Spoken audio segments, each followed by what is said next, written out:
It's a beautiful evening for high school football as a couple of neighboring schools square off on the Broomfield turf. Hi again, everybody, and welcome to high school football in Broomfield, Colorado on KCCB Channel 8.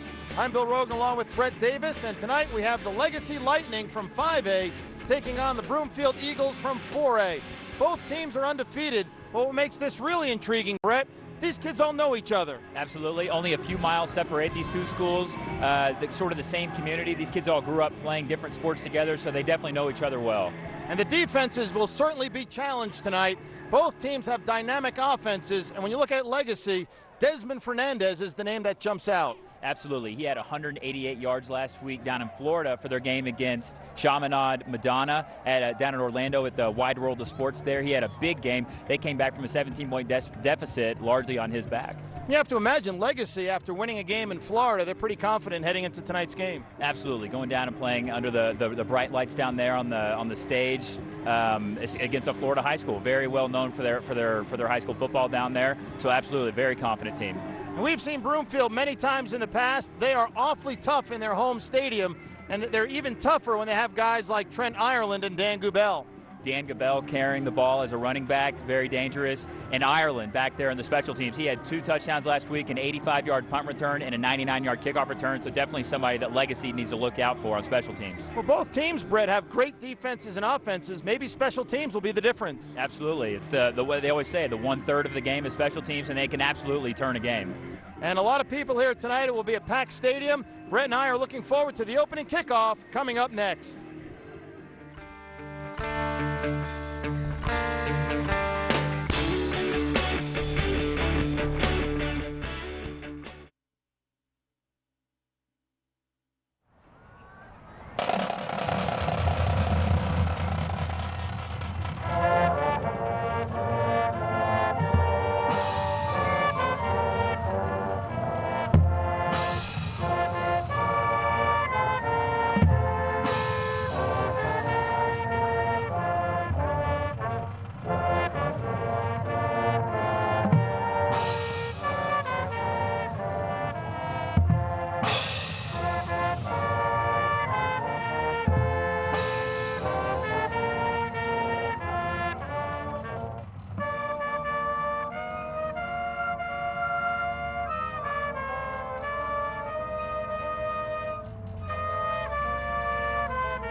Ladies and gentlemen, 9 years ago today, America was attacked on our own soil.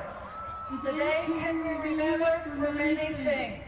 The images of the planes flying into the Twin Towers, the destruction at the Pentagon, the crash of Flight 93, the tears and the fears of all of us. And we can also remember how we as Americans came together as one, how we set aside differences and for a short time had that special feeling of what it means to be an American. We have a special opportunity tonight to join together as members of the Broomfield community to commemorate 9/11. Please join together with the Broomfield High Choir in the singing of God Bless America in honor of those who lost their lives on 9/11, those who lost loved ones on 9/11, and to the fire, police, and armed service personnel who helped that day and continue to serve us in making this the best place to live in Broomfield, Colorado.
And we are a few moments away from the opening kickoff of tonight's game between Legacy and Broomfield. Bill Rogan along with Brett Davis in the booth here at Elizabeth Kennedy Stadium on the campus of Broomfield High School.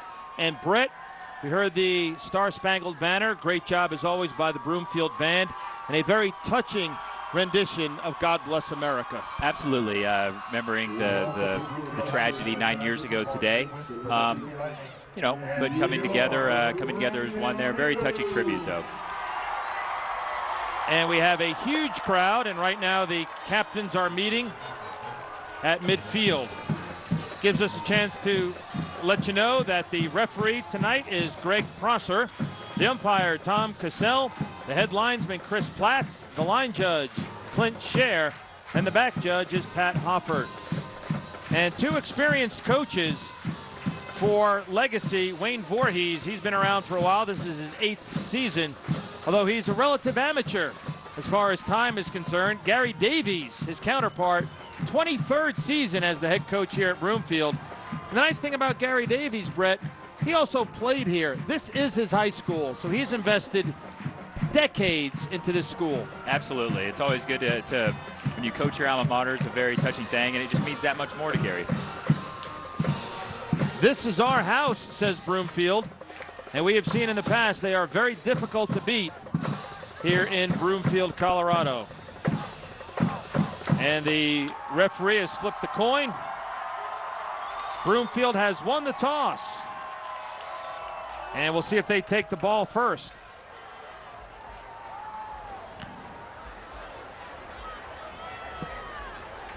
So Broomfield has won the toss. They will receive. And Legacy will kick off to our left, which is the north end zone. And right off the bat, we'll see how Legacy approaches the kickoff, Brett. Trent Ireland is dangerous with a capital D. Took 2 kicks back last week, also had a 43-yarder. We'll see if Legacy has the guts to kick to Trent Ireland, or if they maybe do the smart thing and kick away from him. Yeah, well, guts, what is that all about? You're trying to win a football game here, and if and we said it too in the opening, that special teams are a huge part. They can absolutely swing, excuse me, the total balance of a football game. So yeah, it'll be very interesting to see how they handle Trent Ireland on the special teams. And here come the Broomfield Eagles, bursting through that flag, or that banner. Every now and then, Brett, you see a team take the field, and one of the guys stumbles, falls down, and you get a domino effect. Not the case tonight with Broomfield. In some of the movies, though, you'll see them where they hit the paper, and then they don't even make it through the paper, so not in real life, though. It's pretty bad if your team cannot break through the banner. That would be a bad sign. But Broomfield did. There they are. Eagles in the home blue with the silver helmets and silver pants. Legacy in the road white with the gold helmets and the navy blue trim. Kicking off for Legacy will be Corey Ayers. And deep for the Broomfield Eagles will be Trent Ireland. Also, Dylan Ritker will be back there along with Ryan McCulley. And a tremendous atmosphere here tonight as well. Saturday night, everyone's out. They had the tailgate parties going out before the game. They even put a couple of extra bleachers in the north end zone. Got the college atmosphere going. If you look over, looking to our right around the fencing of the stadium, there's people lined on the fencing over there, just not enough seats. Jose Friere is also one of the deep men. Friere, McCulley, and Ireland. Ireland in the center of the field. He's standing at his own 5-yard line. So we are set to go. Broomfield 2-0 on the season. And Legacy, they are 1-0. Broomfield beating Fruita Monument and Monarch on the road. This is their home opener. Legacy won in Florida last week over Chaminade Madonna. So here we go. Simple game of keep away right here if you're Legacy. Actually, Brent Smith will kick off. Smith will kick off for Legacy, number 4. Both sides, the fans are on their feet. And we're underway. Ireland plays it on a hop at the 1-yard line. Ooh. Gets hit high and muscles his way out to the 20 where he is stacked up. So good coverage by the Lightning, and the Eagles take control. Starting offense for Broomfield, Eric Kaiser will be the quarterback. The fullback is Zach Bingham. The tailback, Dan Gubel. The wideouts, Ritker and Gorman. The tight end is Andrew Davies. The center, Butch Purcell. The guards, Phil Latimer and Nick Leonard. And the tackles, Trevor Valier and Colin Eakes. We'll get the Legacy defense in a moment. 2 receivers to the right, and the pitch to Gubel. Picking his way through traffic, gets about 4 yards before he's brought down on the play. On the tackle for Legacy was Jake Bublitz, the linebacker. Defensively for Legacy, at the corners, we have Doubleday and King. The safety is Munch. The defensive ends, Blasco and May. The tackles, Yurko and Beatty. And the linebackers, Skylar McWee, Ayers, Bublitz, and Kennedy.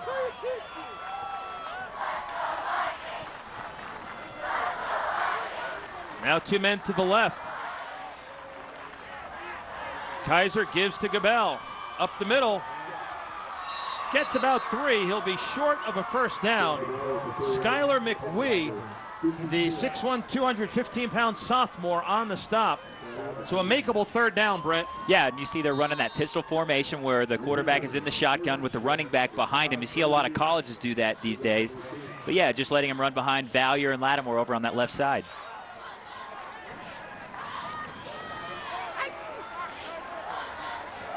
It's Gubel for the 3rd straight time, and he has a first down for Broomfield. Knocked back on the play by the defense. In on the tackle was Justin Munch. Also, the linebacker, Mike Blasco. So 1st and 10 for Broomfield. Ball resting at their own 33-yard line. Ritker split to the left. Gorman to the right. In a slot left is McNully. Pass is nearly intercepted by Munch. Wow. Intended for Jose Friere. And that was a dangerous throw. Incomplete, 2nd down and 10. And if Munch hangs on to that, that is 6 points. Easy points. He walks in. And if you see Munch, number 14, he's got a big cast on his right hand, and that might have prevented him from making the pick.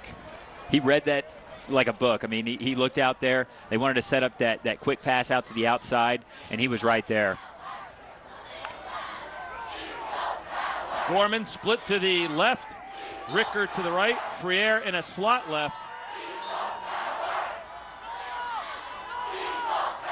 Ryan McCulley is the lone back. Kaiser in the shotgun. Downfield, looking for Ricker. Ooh. It is intercepted by Mason Doubleday. And a turnover, ball goes to the Lightning. And he just says to his teammate, Doubleday does, anything you can do, I can do better. They have the dropped interception over here that would have been the touchdown. He makes an incredible play on the ball right there, just going up and getting it. And very exuberant heading off the field. Let's take a look at the offense for the Lightning. Patrick Medina is the quarterback. Schroeder the fullback, Fernandez the tailback. The wideouts, McWee and Parks, May the tight end. Casey, Weaver, Yurko, Pando, and Charlo are the guys up front. Patrick Medina, a sophomore. Pitch to Fernandez. Gets about 5 yards.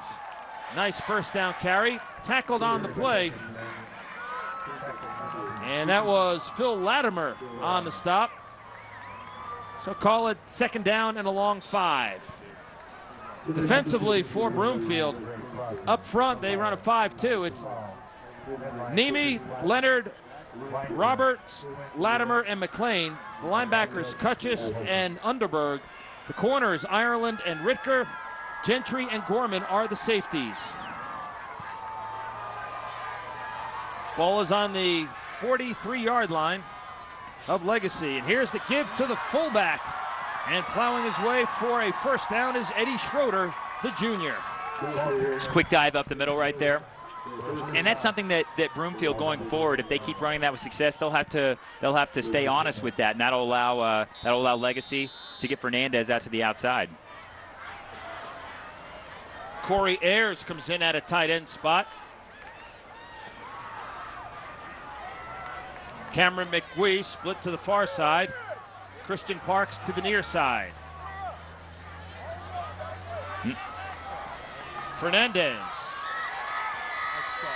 breaks a couple of tackles, able to get about 3. In on the stop for the Broomfield Eagles was Tyler Stemke. Yeah, and he's a tough runner. Coach Voorhees telling us before the game he's a wrestler. So those wrestlers tend to have, especially when they play that running back position, good balance. You need that in that sport definitely. So look for him to get out of the first contact and break some tackles. They give him 4 on the carry. 2nd down and 6 for the Lightning. Ball just inside the Broomfield 45-yard line. Medina gives to Fernandez. And Fernandez is stacked up. Good hit on the play by Christian Nemi. And maybe a gain of about a yard. That'll bring up a 3rd down and a long 5, maybe 6. Yeah, and he was just looking for some running room there. And I don't think he expected Nemi to be coming around the corner like that. A great hit on the tackle right there. And maybe he'll remember that throughout the game. That'll do something going forward for that Broomfield defense. And big hits can certainly excite your defense and the crowd. This is a fired up crowd here tonight, absolutely. Both sides, most of the people are standing. At least the younger ones. Some of the old timers taking a seat. Medina throws it low, but it's caught. Appears to be short of a first down. That's Cameron McWee on the catch. McWee, 5'11", 140-pound. And he is a junior. Decision time. I think Wayne Voorhees will go for it. You got a guy like Fernandez back there. And Schroeder has the lead blocker. And if you keep punting into the end zone, you're only giving up 18, 19 yards of field position right here. You're looking at probably less than a yard, so definitely a good call on Coach Voorhees. A year ago with Kip Smith, they might have attempted a field goal. Kip Smith, in a game we did last year, kicked a 67-yard field goal, a Colorado State record. And Wayne Voorhees wants to talk it over. Timeout taken by the Lightning. With 6:45 to go in the first quarter, no score here at Broomfield. As you see the crowd. So I would guess they're going to go for it. And a reminder, you can see the replay of this game Tuesdays at 10 o'clock, Wednesdays at 2 in the afternoon, a matinee special, Thursday evenings at 8, good old prime time, and then Saturday at 6. And actually, Brett, because this is a Saturday game, September 11th, the game we did last week is being played right now. Yeah. So, and here's the upcoming schedule of games. We're going to do Fairview at Legacy at North Stadium. Beautiful facility. And then you see we have Broomfield again against Thompson Valley here in mid-October. And then October 29th, Dievlin and Holy Family. So plenty of football coming up on Channel 8. 4th and less than a yard. Medina gives to Fernandez. First down and more. Down to the 30-yard line. Nemi tripped him up, finished off by Ritker, but the gamble pays off. Yeah, and Schroeder losing his helmet back here, but yeah, they go with the power I formation and just run behind that left side, running behind.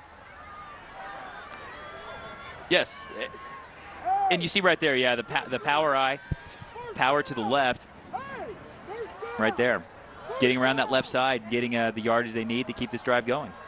Actually, that was Sean Gentry on the tackle. So 1st and 10 Lightning. Ball at the Broomfield 31-yard line.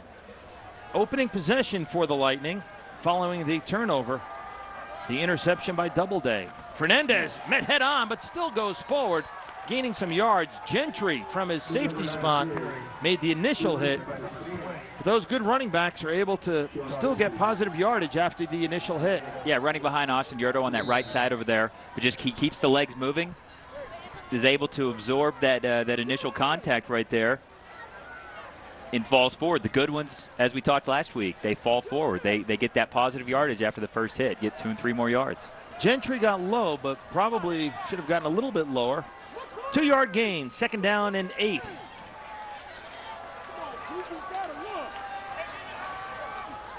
McWee in motion. Ooh. Fumble. McWee gathers it and goes down. And blowing that play up was Hayden Underberg, maybe the best athlete on this Broomfield team.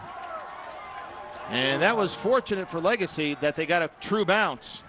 Right, you see how they line up here with no backs in the backfield. They bring McQuee around on the jet sweep going around to the right, and that's a tough play to run. You have to, in the shotgun formation, quarterback, there has to be a clean snap. He's got to catch it cleanly and be able to make that handoff. You see it run a lot at the college level once again, and as we were talking about Broomfield's pistol offense, but that jet sweep is something that's very common at the next level. It's a tough play to execute. 3rd and a little more than 10 yards. Ball at the 31-yard line of Broomfield. And a whistle. Not sure what the call is here. Looks like it'll be on Legacy. Offside on Legacy. And the man in the white hat, that is Greg Prosser. So it'll be 3rd and 15.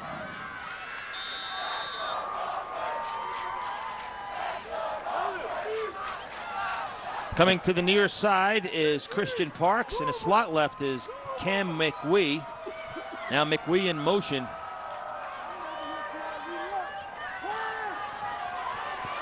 Medina flushed. And Medina popped out of bounds.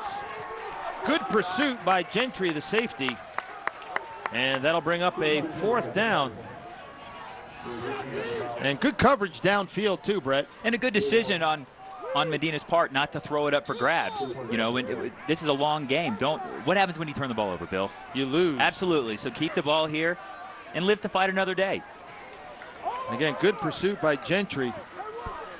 Also getting in there was Zach Bingham on the pursuit. They're going to try a field goal, and the field goal kicker is a soccer player, Hugo Aguirre. Aguirre tees it up at the 39-yard line. He'll kick it. A 49-yard attempt. High snap. Kick is on its way. It's got the distance, and it is good. A 49-yard field goal by Hugo Aguirre, and the Lightning take a 3-0 lead. They can kick the ball at Legacy, can't they? Well, not much of a drop-off from Kip Smith now to Hugo Aguirre. And good heavens, he kicked the stuffing out of that one. I believe on the opening kickoff, I said Brent Smith was kicking off. That was actually Aguirre, so that was my mistake. Yeah, you said they had the high snap. He's able to get it down, and he just puts a powerful right foot into that, just enough to get it there, but a 49-yard field goal. And that was Bob May, the holder. And Bob May, the tight end, that time showed his good hands by getting that spot down. So 3-0 Legacy with 4:25 to go in the first quarter. Bill Rogan along with Brett Davis here at Broomfield High School. And the Eagles will get it back. Ireland is deep along with Friere and McCulley. And this is tricky. You have a guy like Ireland back there who's just electric. Just last week scoring 2 touchdowns and is such a big factor in the return game. So let's see how they handle this. Hugo Aguirre will boot it away. He's got to be feeling pretty pumped up after the 49-yard field goal. Short kick toward the right sideline. Friere fields it out of bounds, and they'll take over around the 20-yard line. See where they spot it. So they were kicking away from Ireland that time. Yeah, and I like that play too. Those guys, the up men aren't pass catchers a lot of times. They're not used to catching the ball out of the air like that. And sometimes you can get them to muff that kick and maybe get down and recover the fumble and put yourself in an opportunity to score more points. So Eric Kaiser, the 6'2", 175-pound senior, leads the Broomfield offense. Ritker coming to the near side, along with Gorman in a slot right. Fake to Gabel. Kaiser keeps. Kaiser with room. First down. Punished out of bounds by Jordan King. But Broomfield gets their second first down of the game. Yeah, zone read play with Gabel lined up there, lined up to his left, and they've shown what he can do early on. Legacy obviously respects his running ability. Kaiser reading the defensive end on the left side, opting to keep the ball and taking around that side, showing his athleticism off. People still filing in. I think a lot of people are saying, I should have gotten here earlier. Could find a parking place. Our stat man, Don Apodaca, parked 3 blocks away. Gubel. He's dragged down, but after a pickup of about 5, on the tackle for Legacy was Nathan Beatty, the 215-pound junior. Yeah, and Broomfield's given them a lot of different looks. This time back in the pistol in a pitch out to the left side to Gubel. But they've shown quite a few things. They've shown that Kaiser, that he will throw the ball. He'll keep it himself on those zone read plays. And they'll absolutely give the ball to Gubel. So a lot of things that Legacy has to look out for. Second down and 5. Ball on the 37-yard line of Broomfield. Kaiser fakes. Kaiser gets hit. Pass is nearly intercepted.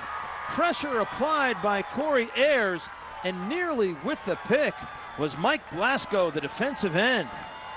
And the 6', 232-pound junior would like to have that one back. And I think they wanted to go up top right there. You'll see that a lot where they do that play action, and the quarterback will stand there with his back to the entire play, waiting, thinking that the running back, in this case Gubel, would have the ball. Then he turns around and throws it downfield. Legacy, however, not fooled on this one. And Corey Ayers, a senior, was not suckered in.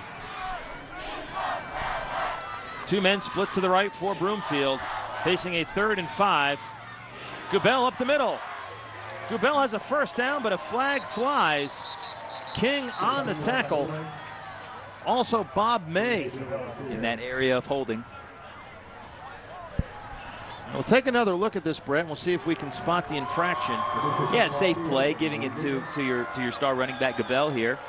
And we talked about it with Fernandez when Legacy had the ball, but you see him taking this contact and just keep moving forward, keeping his legs moving, keeping that forward momentum going. And it looks like So holding on Broomfield. Now instead of a first down, they'll face a 3rd and 12. And the ball now at the Broomfield 29-yard line. Dylan Ritker split to the left side. Vier in a slot right. Ireland wide right. Pass to Ireland off his hands, incomplete. Covered by Skylar McWee, a sophomore. And a fired up defense for the Legacy Lightning. They're flying around. So the Broomfielders will have to punt. I think that's the first time I've ever referred to them as the Broomfielders. Hayden Underberg will punt it away. It's the English soccer fan in you coming out, I think. And Cameron McWee is waiting for the kick. He's at his own 35-yard line.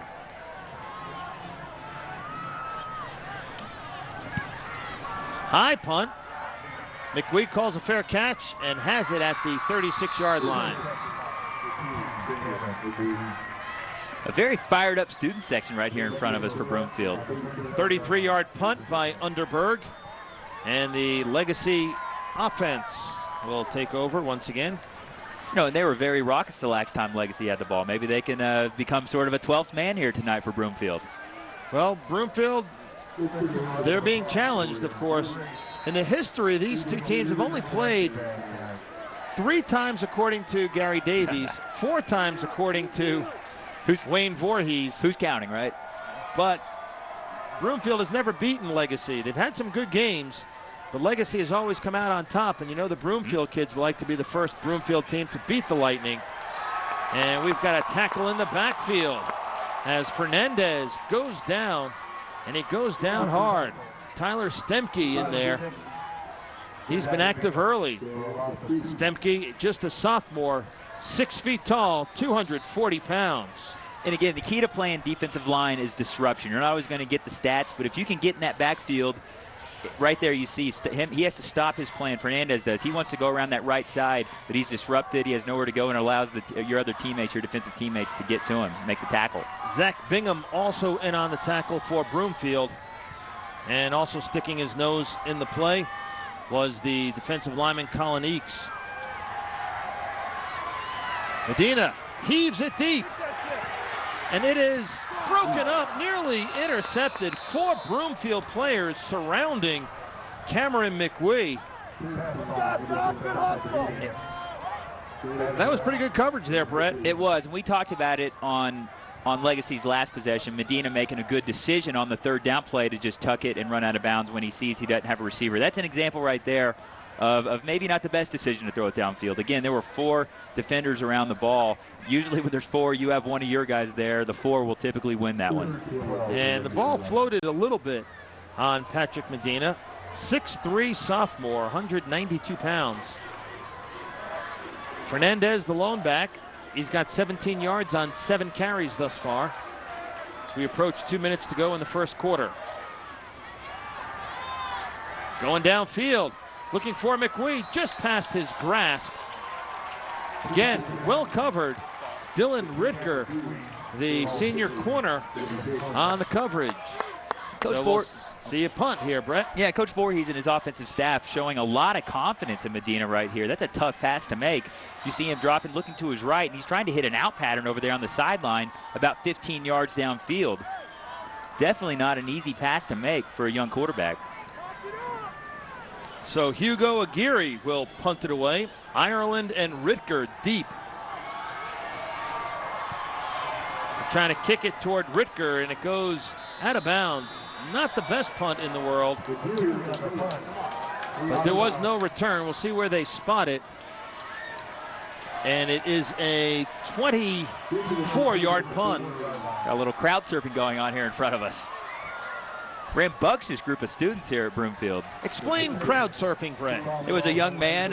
His fellow classmates are holding them up over his head, and he sort of gives the illusion of him surfing atop them. It's always a lightweight kid who gets to surf. Yeah. Some of the bigger fellows, not too often. And we have a whistle on the field. And it looks like a timeout by Broomfield. So the Eagles, in a little bit of disarray there, they take their first timeout. Each team with 2 timeouts. A reminder, you're watching high school football on KCCB, Channel 8. Bill Rogan along with Brett the Jet Davis. Our ace statman is Don Apodaca. And there's the Broomfield schedule. They have Loveland up next on the 24th. But that's a very tough schedule. We'll see the Thompson Valley game. But a good start for Broomfield. That score is incorrect, the top one. It was not a 14-14 tie. I believe it was 26-14. Broomfield beat Fruita Monument. So that is an incorrect graphic there, but it's 26-14 they won over Fruita Monument. And then the blowout of Monarch, 42-19. And Monarch, historically, year in and year out, a very, very good team. So 1st and 10, Eagles at their own 40-yard line. Ireland on the end around. He's got some room! And Ireland was one step away from breaking it. He gets it out near midfield. Looks like they'll be a smidge short of a first down. But that's what they need to do, get the ball in the hands of your playmakers. Yeah, if you can't do it on special teams, do it on offense. Here you see Broomfield running the jet sweep. Legacy ran it earlier, and they had a little trouble with it. But, yeah, Ireland coming around from his left side receiver spot, giving him the handoff, trying to get him out in space. A little fast guy like that is very tough to corral and tackle. Ritker and Gorman split to the left. Gubel is the tailback. Oop. And Gubel looks like a little mix-up in the backfield, and they're going to lose yardage. They didn't mark it a first down on the previous play, so that was a 1st and 10, and now they're going to face a 2nd and 16. Yeah, again, they're back in that pistol formation. Miscommunication. Looks like Gubel wanted to go left. Kaiser thought he was going right, and they kind of improvised there, but again, it was too late. The defensive linemen and linebackers are already everywhere in the backfield. Well, when 10 guys are going right and Gubel is going left, I'm suspecting that was on Gubel. You'll probably hear about that in the film study this week. Sure he will. Ritker wide left, Ireland in a slot left. Kaiser calling signals. Under a minute to go in the first. Kaiser keeps weaving his way through traffic until he runs into Bob May. And Bob May, the senior, 6'2", 205 pounds, drops Kaiser after a 4-yard pickup. That'll make it 3rd down and a long 12. Again, them running the zone read right there, allowing Kaiser to, make them respect his running ability. I'm sure you'll see them where they'll have a play where they'll give it to Gubel there. We'll see if they get this play off. 10 seconds to go. Friere in the background, or in the backfield. Kaiser rolling, tucks it, crunched out of bounds. And that'll do it for the quarter. When we come back, Broomfield will face a 4th and about 8. You're watching high school football on KCCB Channel 8. Our score, Legacy 3, Broomfield nothing.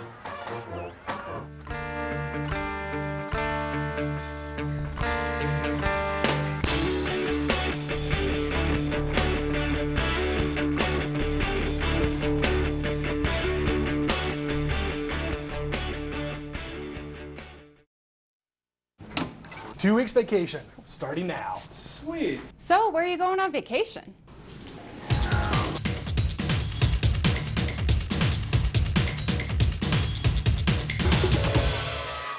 Call him, see how he's doing. Shh. Hey, Doug, how's your vacation? We went bicycling, swimming, tennis. I even climbed a wall. Hey, that's Doug out there. Hey, this place is awesome. 4th and 8 for Broomfield. First play of the second quarter. Underberg will punt it away. Cameron McWee will let it bounce. And it takes a sideways roll where it's downed. And that's where Legacy will take over. Legacy 1st and 10 at their own 23-yard line. And Brett, any surprises in that first quarter? Pretty even, except the kicking game. And that's, you don't think about it when it happens, but 3 points a lot of times makes a huge difference at the end of a football game. And Legacy's ability to convert a 49-yard field goal, so far the difference in this game. But you always, you look at that kind of stuff and then adding up over the course of the game. It's a huge difference having a good kicker like that. Medina is 1 for 3 through the air for 5 yards. Two receivers come to the near side. Fernandez is the lone back right alongside Patrick Medina. Medina in trouble. Medina tucks it away and gets bumped out of bounds after a minimal pickup. Again, good decision making. Nobody appeared to be open, Brett, and he didn't force anything. Yeah, keep the ball in your team's hands. Don't give the ball to the other team. As we look at the replay here,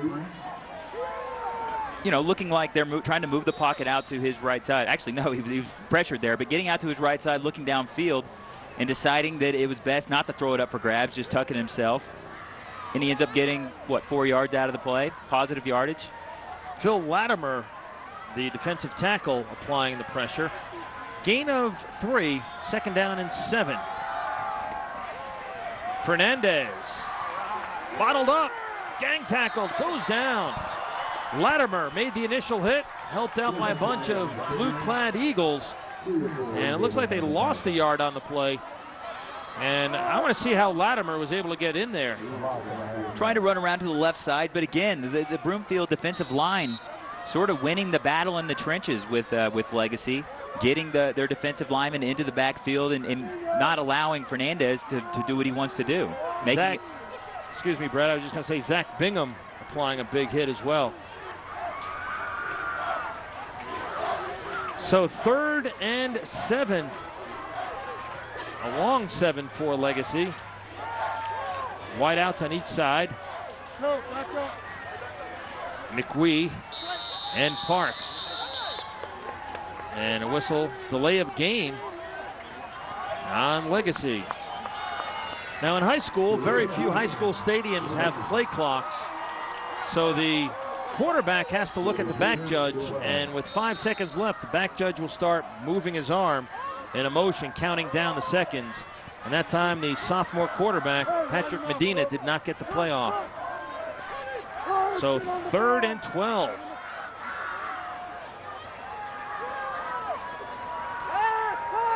Got some time. Launches it deep, looking for Parks. Incomplete. Parks was double covered by Ritker. Also there for the Broomfield Eagles was Jordan Hood. And a good defensive stand that time for Broomfield. It was. Good protection up front for that Legacy offensive line. Medina was able to get back, get his feet set, square his shoulders, and put everything into that throw downfield. Hugo Aguirre will kick it away. He'll do the punting chores tonight. Ritker and Ireland wait around their own 40-yard line. Flags fly again. It's like Broomfield's trying to get back there and block the punt. At least put pressure. The last kick by Aguirre was not that good. So 5 more yards, but it's still well short of a first down. And Wayne Voorhees not even thinking about going for it. That's good coaching on Broomfield's part, knowing that a 5-yard penalty wouldn't affect the first down. Getting a little aggressive. And get that jump on the snap. Oops. High snap. Aguirre has it. High punt. Angling to the near sideline. And it will take a Legacy roll on this artificial turf. And 1st and 10 Broomfield at their own 39-yard line. A 44-yard, check that, Don, 40-yard punt. Don, our stat man, giving me hand signals that time. And this has been a game of field position. A lot of punts so far. And Legacy's done a good job of keeping it out of Ireland's hands. What an atmosphere for high school football. Can you believe, Brett, that we actually get paid for this? I cannot. Here's the pitch to Gabel. Finds his blockers and gets a nice 7-yard gain. 6 or 7 on the carry. Bob May on the tackle. Nathan Beatty was also there for the Lightning. And that's what you want to do on offense. You want to put yourself in good positions on 2nd and 3rd down. You see right here, getting 6 yards allows Broomfield to have a 2nd and 4 situation. As you see Gabel right here again out of that pistol, running around that left side. But again, it puts him in a good position on right here on 2nd and 4. Nick Leonard applying a good block for Broomfield. Gabel again. He's in trouble. He's spun down.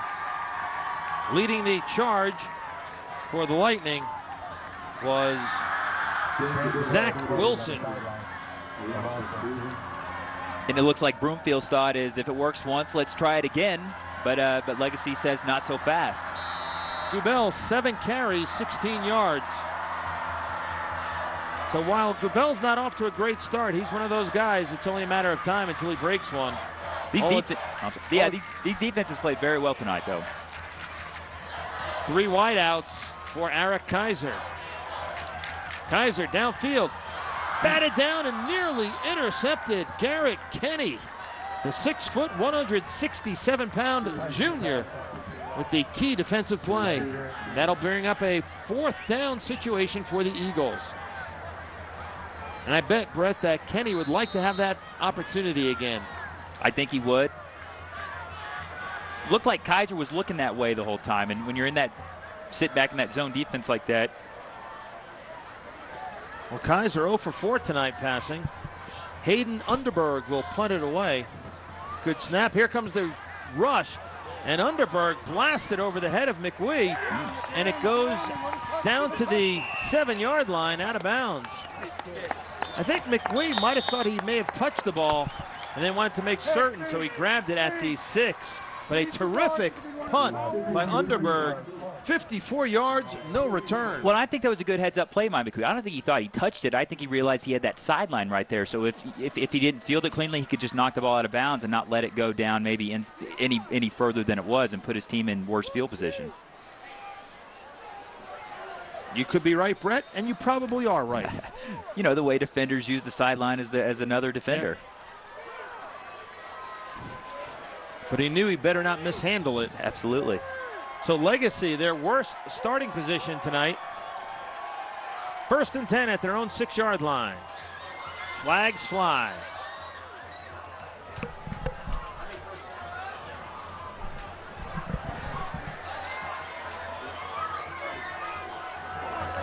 Legacy with just 2 first downs so far tonight. But they'll be helped out there on the encroachment penalty by Broomfield. 1st and 5, ball at the 11-yard line.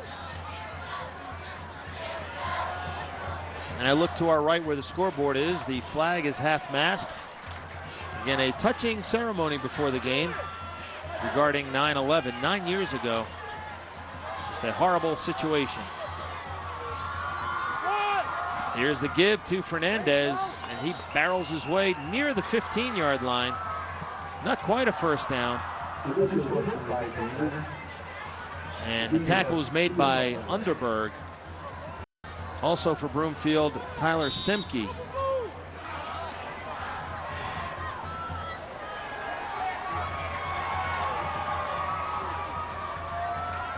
Legacy shuttling plays in. 2nd down and 2. Ball spotted at the Lightning 14-yard line.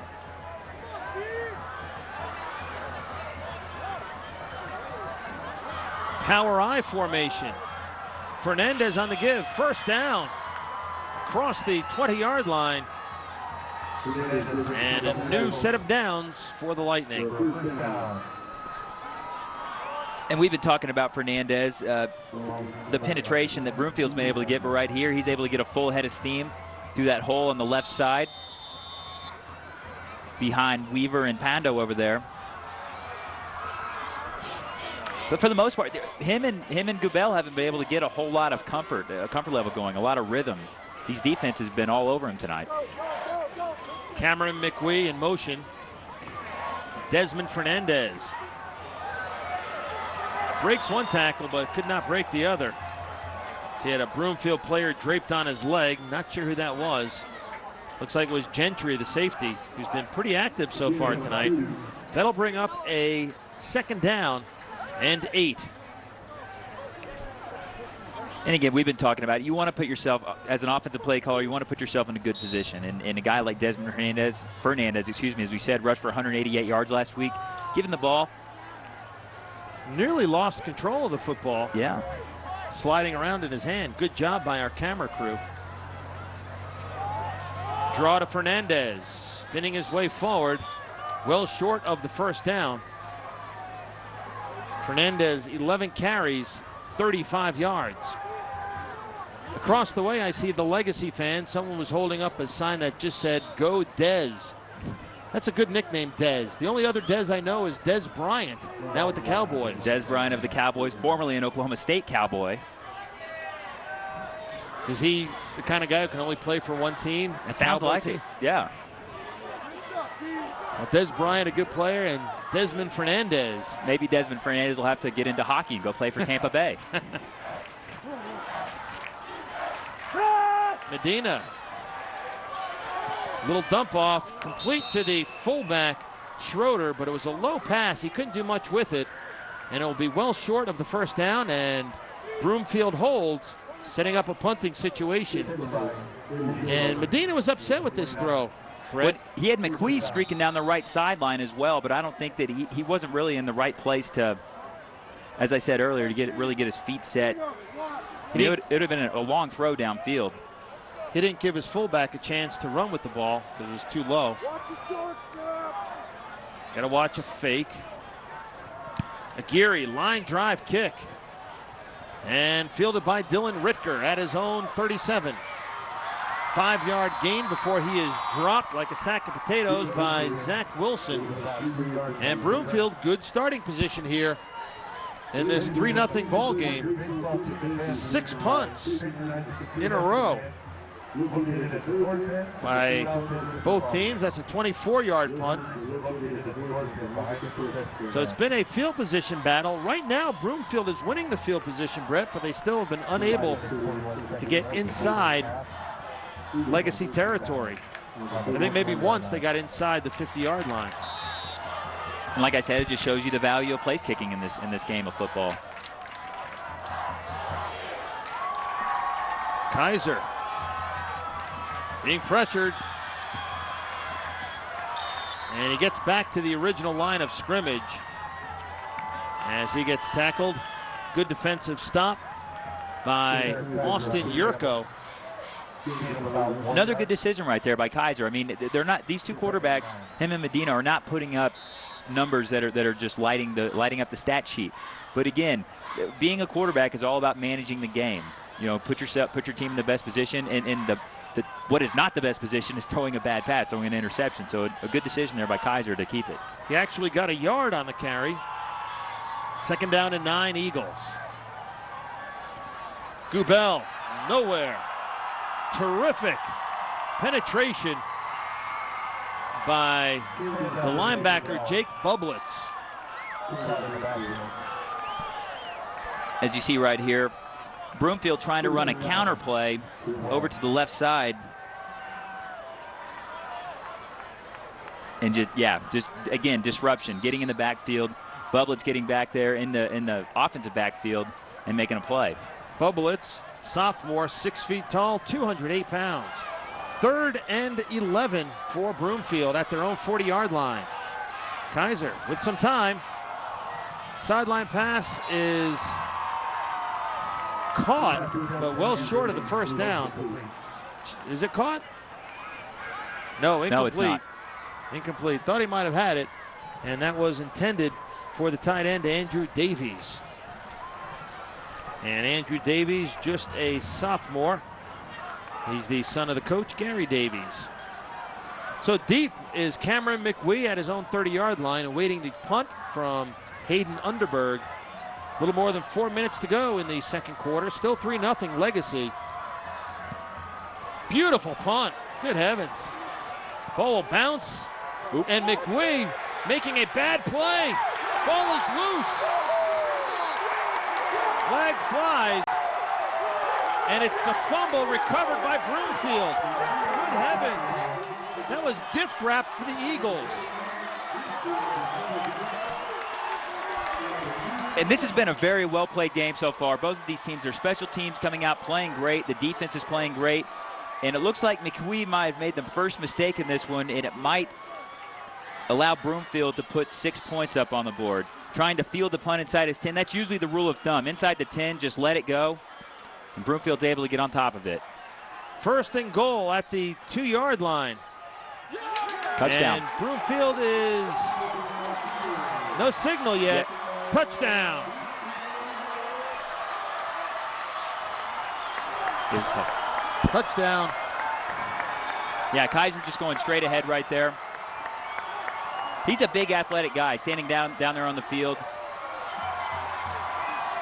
and just getting behind that big offensive line and just putting his head forward. So each team with one turnover, and now Underberg will try to tack on the extra point. Low snap. Kaiser running around, throws it toward the end zone, and it's good for a 2-point conversion. Heads up play by Broomfield. Flags fly as tempers flare. Not sure who caught that. It might have been one of the backup tight ends. I believe it was Underberg. No, Underberg was kicking. Okay. I believe it was Christian Nemi. It was hard to see down at that side, but I think Nemi right there, number 85. And usually when something like that happens, the offensive, the holder or the kicker will yell fire or some sort of thing like that. Personal foul on both teams, offsetting penalties, according to Greg Prosser. That's why it's good to have your quarterback back there holding as your holder. Something bad happens. He's an athletic guy. He can run around. He was able to make some time. Found an open man in the end zone for 2 points. So it's an 8-3 ball game with 4 minutes to go in the second quarter. So Broomfield taking advantage of a Legacy mistake. And the crowd here is just going berserk. And across the way, a little subdued. So here Broomfield will kick it away. Underberg will kick. But that whole thing was set up by a 58-yard punt by Underberg. He had a 54-yarder earlier. He can kick the stuffing out of a football. Absolutely. Again, Gary Davies told us during the week that Underberg might be his best overall all-around athlete. McWee and Parks deep for the Lightning. Underberg to boot it. It'll come down to McWee at the 10. To the 20. Still on his feet. Cameron McWee down the sidelines. It's a foot race. Ritker has a shot. Oh. And it's a touchdown. I don't see any flags. Cameron McWee. He made the mistake a moment ago, and now he takes it to the house. And good for him. Showing, and Coach Voorhees as well, showing the confidence to put him back there. Makes the mistake, but he makes up for it. So Legacy takes the lead 9-8.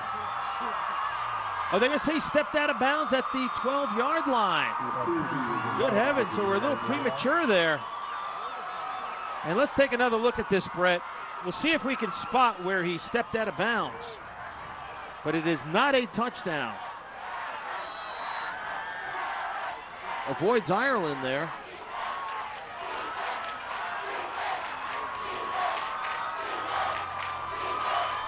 So 1st and 10, Legacy. Fernandez on the carry up the middle before he's taken down. Gain of about 4, maybe 5. On the tackle, Zach Bingham.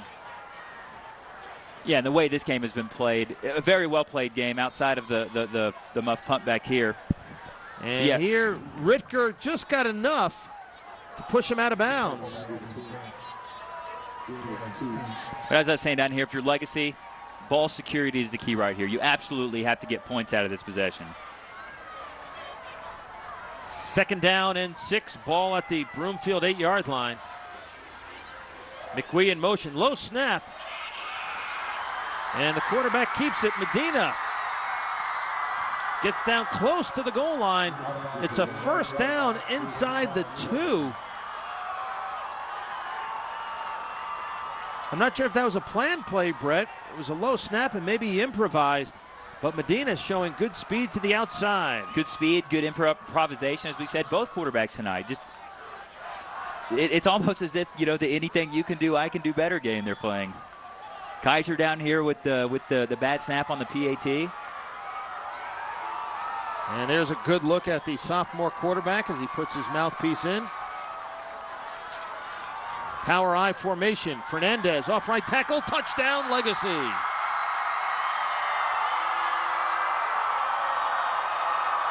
So Legacy answers, and they take the lead.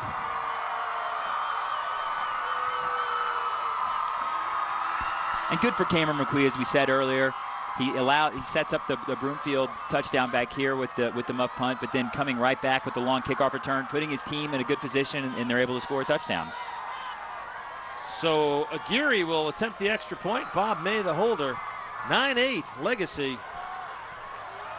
And the kick is up, and it is good. So a 2-point lead for the Lightning. 10-8 Legacy. And this is all that we expected, Brett. A tight, hard-fought battle. And let's take another look at the touchdown at the power I formation. Yeah, again, going around the right side, following his lead blockers. Fernandez right there, staying low to the ground. Great balance he has. And able to find pay dirt. So with 2:57 to go, Broomfield will get the ball back here in the second quarter. They have 2 timeouts remaining. Ireland goes deep, along with Jose Friere and Ryan McCulley. Hugo Aguirre has a 49-yard field goal to his credit tonight. Just added that extra point.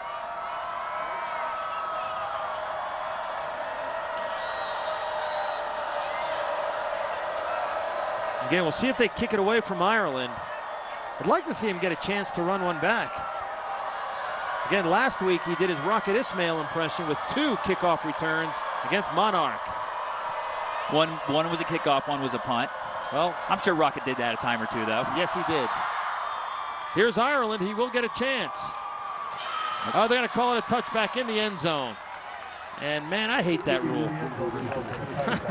and Coach Voorhees told us that before the game. You know, if they thought he could get it into the end zone, they would definitely try to get it back there and take the ball out of his hand that way and just give it to him at the 20-yard line. And I think the reason behind the rule is to prevent injuries. But it is football. If you want to prevent injuries, just don't play the sport. And is it going to make a difference if he fields it at the 1 or 1 yard deep? That's a bad rule. Personal opinion, of course. 1st and 10, Broomfield at the 20-yard line. Kaiser, outlet pass as he gets hit as he throws. And getting in there once again is Jake Bublitz. Anytime a defensive guy has a B-L-I-T-Z in his name, that's a good defender's name. Absolutely. Jake Bublitz, B-U Blitz. That's the way you should pronounce it. You should pronounce it B-U Blitz. And again, we've been talking about it, but it's a very good defensive game tonight. Here you see Kaiser trying to go back to pass, but just has no time to do it. He has to hurry his throw. Credit Bublitz right there with the incompletion. 3 wide receivers for Broomfield. Gubel is the running back next to Kaiser. Kaiser downfield, incomplete. Goes off the hand of the wide receiver, Dan Purse. A sophomore. Got a paw on it, but just a few inches too far. So that'll bring up a 3rd down and 10. And this is a big play here for Broomfield. As if they don't get this 1st down, be an opportunity with plenty of time on the clock and 2 timeouts for Legacy.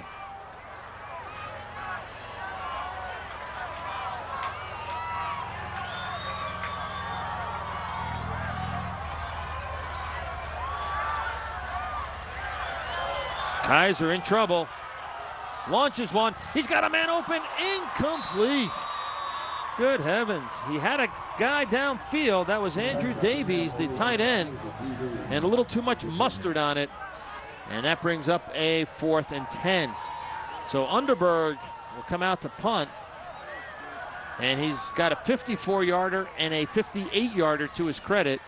And Cameron McWee will wait for the ball. McWee, a junior, 5'11", 158 pounds. That might be a little generous.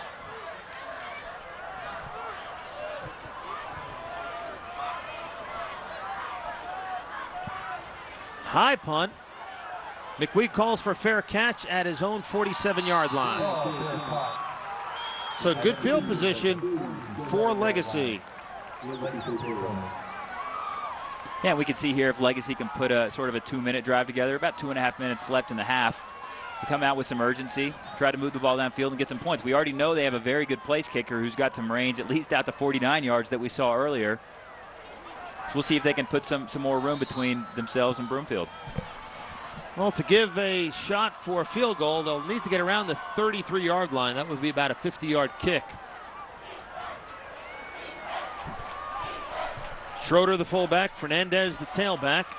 McWee in motion. Fernandez, the carry. Underberg wraps him up.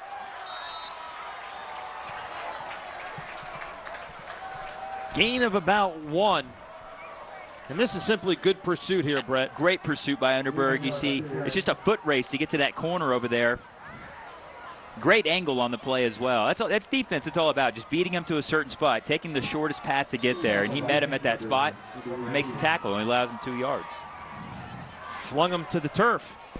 Again, this is an artificial turf surface here at Broomfield.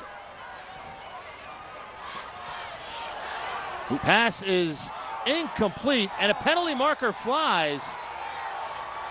Medina was hit as he threw the ball, intended for McWee, and we're going to have pass interference on Broomfield. And talking about Legacy trying to move the ball downfield to get more points, that's certainly one way to move the ball by the yellow flag. It all works the same, right? However you get it downfield. So it will be a 1st and 10 for Legacy as they mark off the penalty. And it'll just be a spot foul, looks like, as the pass wasn't going to go 15 yards downfield. 15-yard penalty. Okay. So under 2 minutes to go. Still 2 timeouts left for the Lightning. McWee split to the right. Parks to the left. Double tight ends. Medina in trouble. Breaks a tackle. Downfield for McWee. Out of bounds, incomplete. So that'll bring up a 2nd and 10 at the 36-yard line. And if you watch some of the defensive linemen at the beginning of the play for Broomfield, they sort of jump. I think Medina's putting a nice cadence, or a good.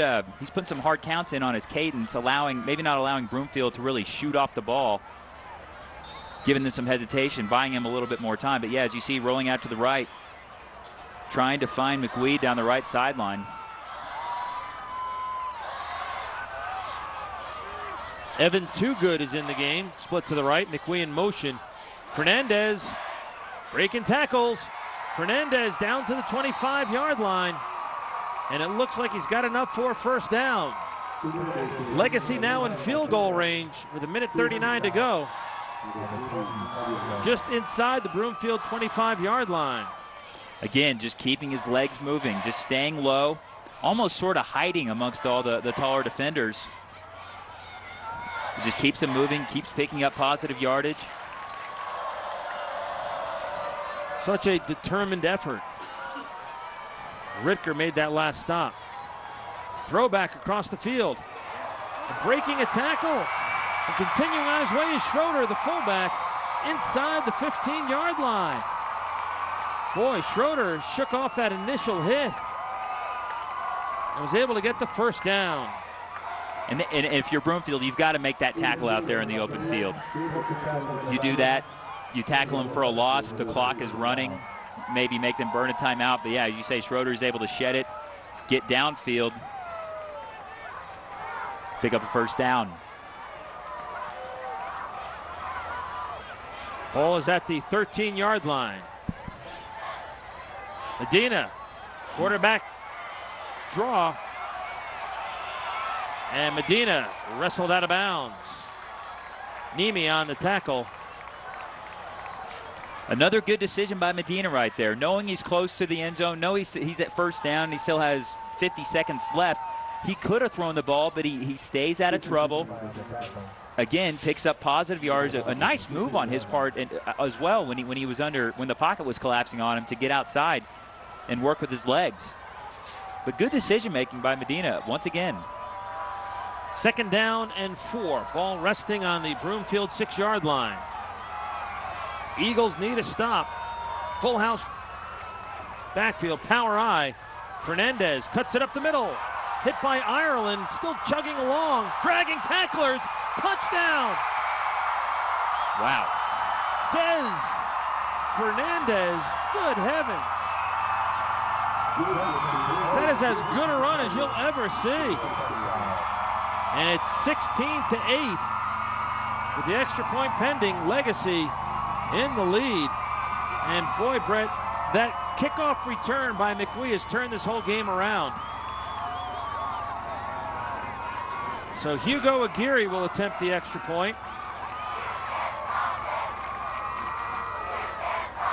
Out of the hold of May, Austin Yurko will snap it.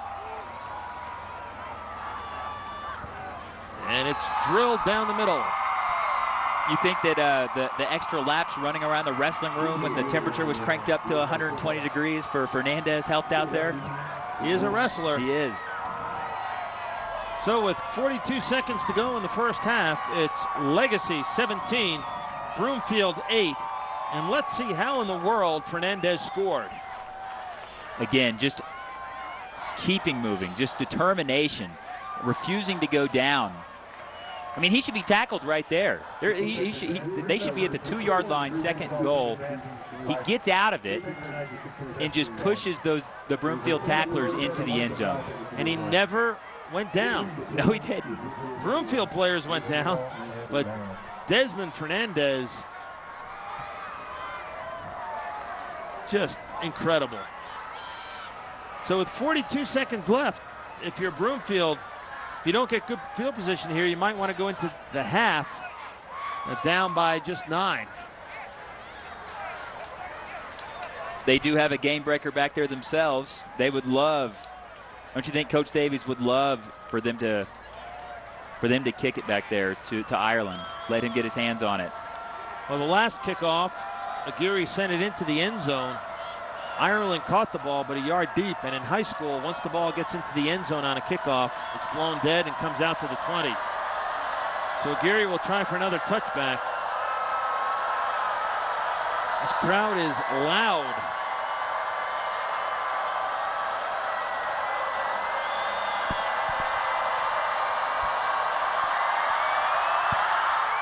It's along the ground.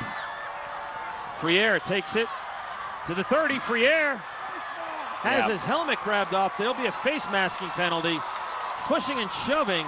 And the face mask might come back too. Just poor discipline by the Broomfield special teams.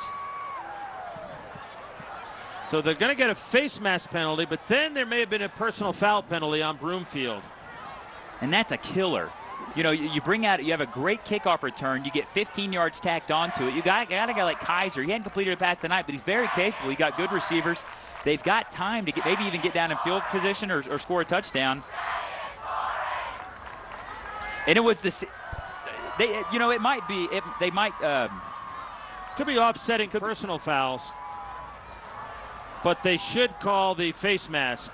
Absolutely. So they should tack on 15 for the face mask, and then offsetting penalties on the dead ball fouls. The side judge over here running out of flags had to throw his hat down on the field.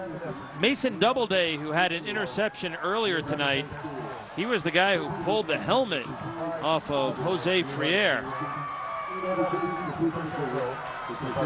As Greg Prosser, the referee, trying to sort things out. So it looks like Broomfield will get the 15 yards on the face mask. Many times it's the guy who retaliates who gets the penalty. Absolutely. So with 37 seconds left and 2 timeouts, Broomfield has a chance to respond. Looks like Prosser, oh, now he is. I was thinking maybe he didn't want to go through all the hand motions. Ball is at the Legacy 47-yard line. Eric Kaiser, and a flag.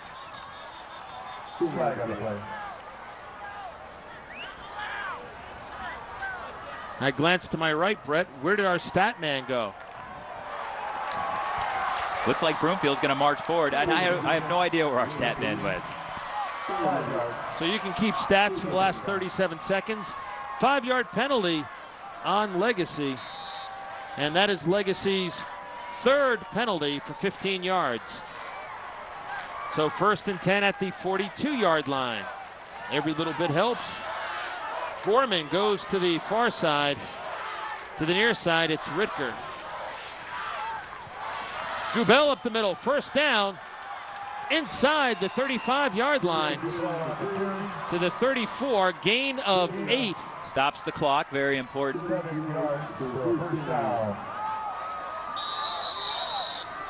Yeah, as you see Gobel go right through the right side right there. Getting upfield again. After contact, he keeps moving forward. He keeps that momentum going forward, picking up extra yards. So a timeout taken by Broomfield, as Gubel that time with an 8-yard gain. He's got 9 carries for 22 yards. So you'd have to say that Legacy has done a pretty good job, Brett, on Dan Gubel.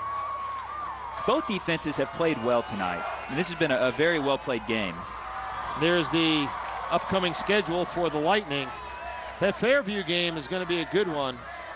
Last year when Legacy played Fairview at 5 Star Stadium in Thornton, it was one of the coldest and most windiest games I've ever been at. So good schedule. Look at their upcoming games. And there's the full house here at Broomfield. 1st and 10, Eagles. 31 seconds left. Ball at the 34-yard line of Legacy. Kaiser with some time, across the middle, complete.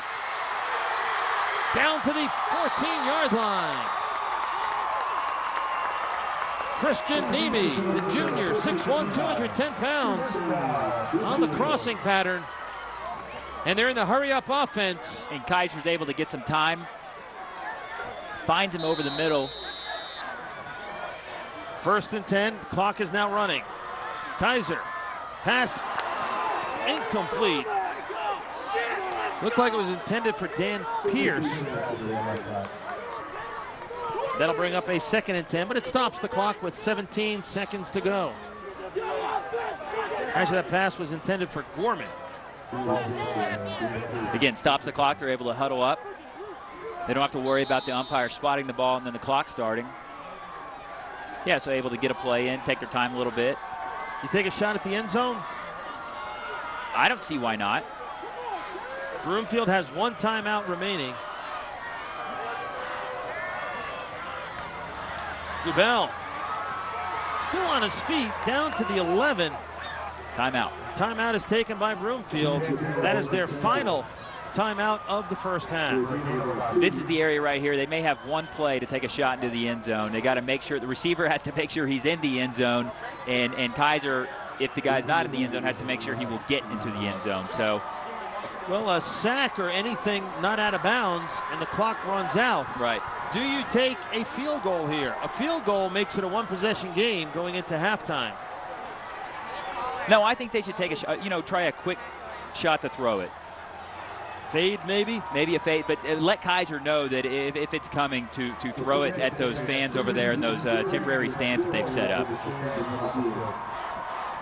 And that basically, for our viewers, that they've set some stands up in the back of the end zone, but just make sure at all costs you don't get sacked. So with 10.7 seconds on the clock, Gary Davies has given his team some instructions. Ritker split to the right. Gorman to the left. In a slot left, it's free air. Gubel in the backfield. Kaiser in trouble. Throws it toward the end zone. Incomplete. Intended for Gorman, who was looking for the flag. King on the coverage. So 5 seconds left, and Underberg will come out to try to tack on 3. Yeah, a tough pass for Gorman to catch, but again, he just didn't need to have a sack. He threw it in a place where only he could catch it. It was incomplete, so now they'll have a chance to get 3 points. Kaiser is the holder. Now they had trouble on the PAT earlier. Good snap. Kick is on its way, and it is good. So a 24-yard field goal. And it's 17-11 in favor of Legacy with 1.7 seconds left. A wild first half here at Elizabeth Kennedy Stadium. Our stat man is back. Shaking his head. You okay there, Big Don? So here, Brett, pretty much don't kick it to Cameron McWee. No. And get out of this first half down by just 6. I think right here you just basically do an onside kick.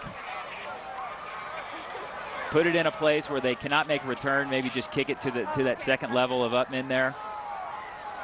Or you could kick it at one of the up men and just everybody go jump on them. Keep it away from number 2 right here.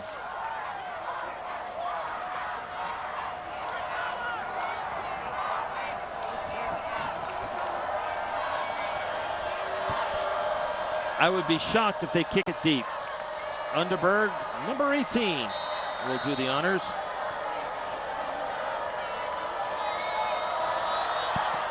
And there you go, Brett. Fielded and taking a knee. And that is Corey Ayers, and that'll do it for the first half of play here at Broomfield High School. Our score, Legacy 17, Broomfield 11. We'll take a short timeout. When we come back, we'll have the halftime stats and the start of the third quarter of play.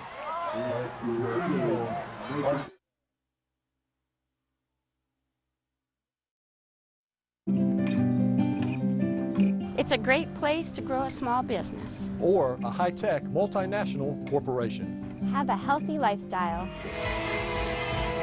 Or just have fun. And it's a great place to raise a family.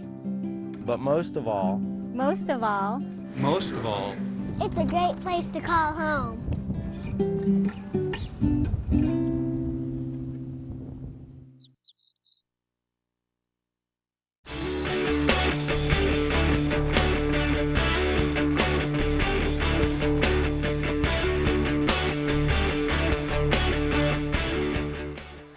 And you saw the halftime score.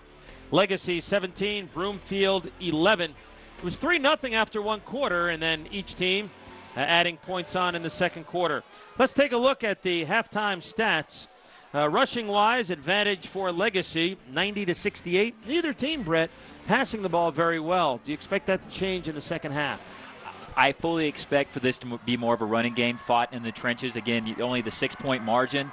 The first quarter, a very well-played field position battle, and then you got some big plays in special teams. But, yeah, expect a lot more rushing in the second half. Total yards, the advantage to Legacy. Each team with 4 penalties, and turnovers each with 1. But both of those led to scores. The Legacy turnover allowed Broomfield to get a touchdown, and the Broomfield interception on their first series resulted in a 49-yard field goal for Legacy. First down, 6-5 advantage for Legacy. So the stats are pretty close, and the game is pretty close. It's just a one-possession game, 17-11 in favor of Legacy. And Legacy will get the ball to start the second half. They won the toss and deferred. I believe they did. No, Broomfield won the toss and received. Nonetheless, Legacy will get the ball back to start the third quarter. Bill Rogan along with Brett Davis, we thank you for tuning in to tonight's game. And it's been an exciting one so far. And I'm sure the second half will be just as thrilling. There's a look at the Legacy sideline. They're not used to being crammed in like that, Legacy. North Stadium is a bigger facility. A little more leg room there to spread out. And there are the Broomfield supporters. And the student body here at Broomfield, a little raucous tonight. Very raucous tonight. A couple of times the security people had to tell them to simmer down, not get out of control. A lot of enthusiasm, though. It's good to see. It's good to see that kind of stuff for high school football, showing the school spirit. Absolutely. Throwing water up in the air, throwing fellow students up in the air. So we are moments away from the kickoff for the third quarter. And don't forget, plenty of football action coming up next on KCCB Channel 8. So our next game will be September 29th. I forget the schedule. We'll show it on the screen sooner or later tonight. We had it up earlier. There's a good look at the crowd. It'll be September the 30th. Fairview against Legacy. I knew we had a game on October 15th. We'll be back here at Broomfield against Thompson Valley. And then October 29th, we return to Holy Family. And last week's game, we did Holy Family with an impressive win over Steamboat Springs. But Holy Family lost last night to Erie, 21-17. So a year ago, Erie beat Holy Family. This year, Erie returns Other way the around. favor. Holy Family beat Erie last year. That is correct. Yeah. And then this year, Erie beat Holy Family. That's why I have you here, Brett, to correct me. You sharpshooting me? And they're the Broomfield cheerleaders hoping to cheer for a good second half. Right now, the captains are meeting at midfield. When you were at Oklahoma State, Brett, were you a male cheerleader? No, I wasn't. Hard to believe, right? It is hard to believe, since you're a big Oklahoma State fan. I noticed today you didn't have your black and orange tie like you had for the Holy Family game last week. Can't do it every week, Bill. I have a reputation to uphold. You have a varied wardrobe. So Legacy will go from left to right in the third quarter. And again, the passing was a little off in that first half for both teams. But I expect things to open up a little bit because the running games have not been as high-powered as they normally are. If you're Gary Davies, what did you tell your team at halftime? Told them at halftime it's good. We're only down by 6. Very manageable.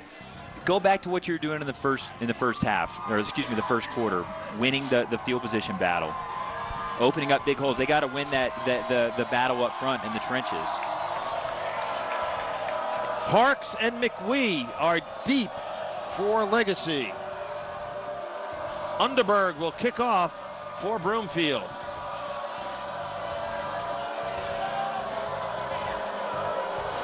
So 24 minutes of football left, unless we have overtime.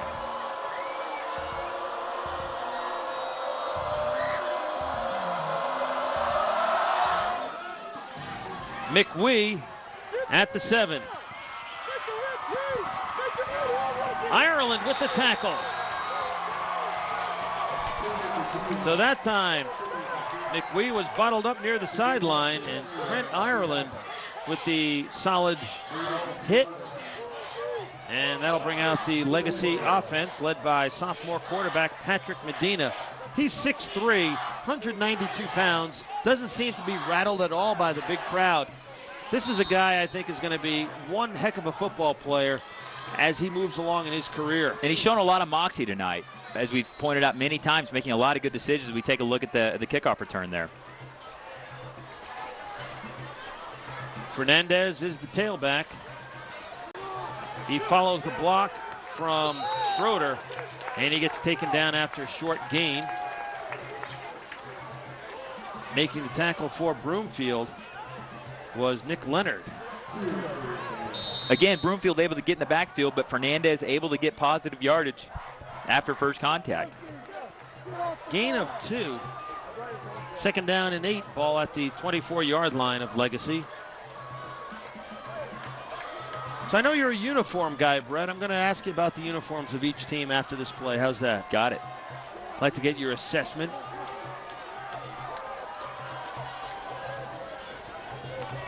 Fullback Schroeder gets nailed by Phil Latimer. Also in on the tackle, Andrew McLean, the defensive end. Gain of about 3. Actually a 2-yard gain, so it'll be 3rd down and 6. Yeah, just an inside trap play here. Trying to catch that defense off guard. But they were not fooled. Latimer with the big hit.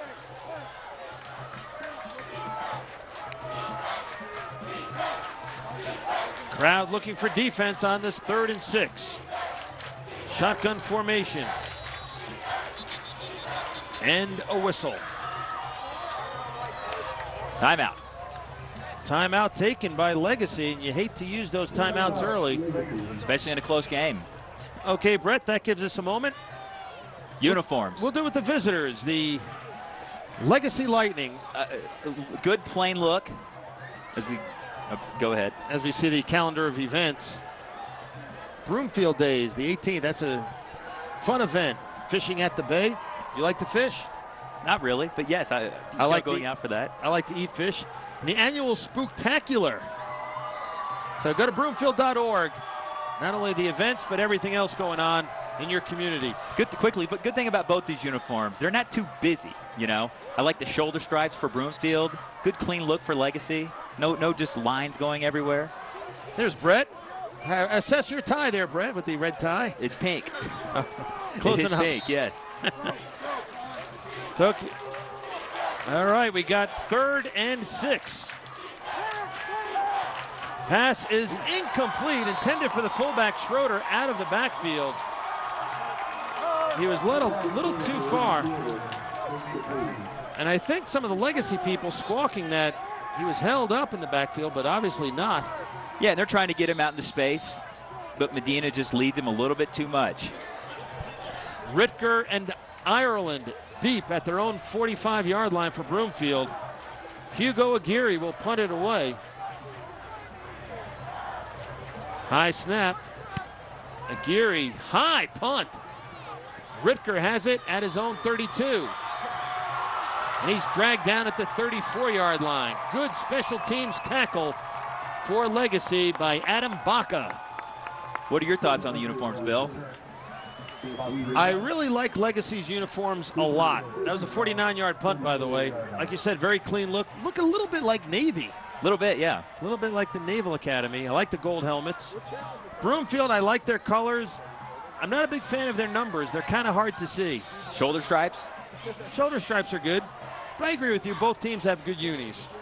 First down for the Broomfield Eagles. Gubel charges up the middle for about 3, maybe 4, before he is tackled. Good stop by Jake Bublins, the sophomore inside linebacker. Under 10 minutes to go in the 3rd quarter. And again, they'd like to get Gubel some space. But Legacy, they've been keying on Dan Gubel. He's got 40 yards on 10 carries. Here's the sweep to Gubel. Gubel, loses the ball. Still loose. And it's recovered by Legacy. Good heavens. A turnover. That is the 2nd turnover of the night by Broomfield. And Legacy in business at their own 22-yard line. And you just said it. They're trying to get him out in space. Here's the pitch out of the pistol formation going around the right side. I didn't see who, but looks like somebody. Looks like they just got a hand in there. I don't think it was a situation where they put their helmet right on the ball, but it goes flying back out toward the south end zone here, and Legacy's able to get on top of it. Doubleday on the recovery. I think it was Bob May dislodging it. So Legacy with the ball at the Broomfield 22, and here's Des Fernandez inside the 10-yard line. A runaway freight train. 12-yard gain, 1st and goal to go for the Lightning. And if you're Broomfield right now, it is keep them out of the end zone time. You could give them 3 points, that would be fine.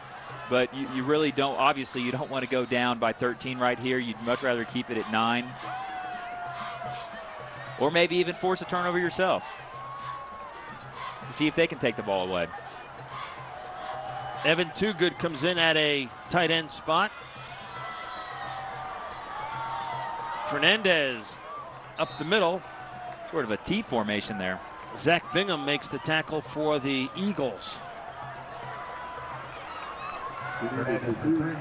Gain of 3. 2nd down and goal to go from the 6-yard line. Like I said, we'll see if this Broomfield defense can stand up and again win this battle of the trenches. Keep them out of the end zone. Keep Fernandez from gaining that positive yardage after first contact. So we'll see what Wayne Voorhees and offensive coordinator Rick Marchand have up their sleeve. power I formation.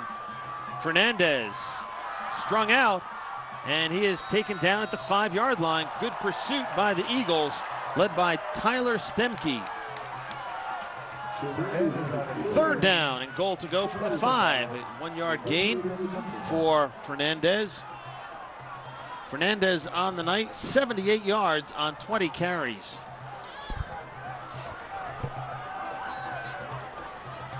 What do you call here, Coach? You know, maybe a run-pass option with Medina running out to his right side. He's shown some good athleticism. Maybe drag a tight end from the left side to drag him over to the right side of the end zone.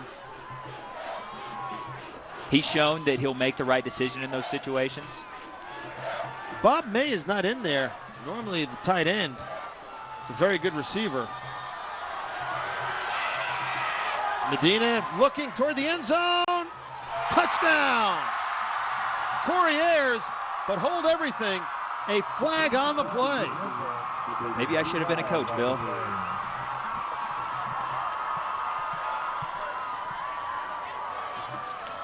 And this wasn't a designed rollout. They wanted him to throw this from the pocket, but as you can see here, the pocket quickly collapses. Medina uses his athleticism to roll out to his throwing side.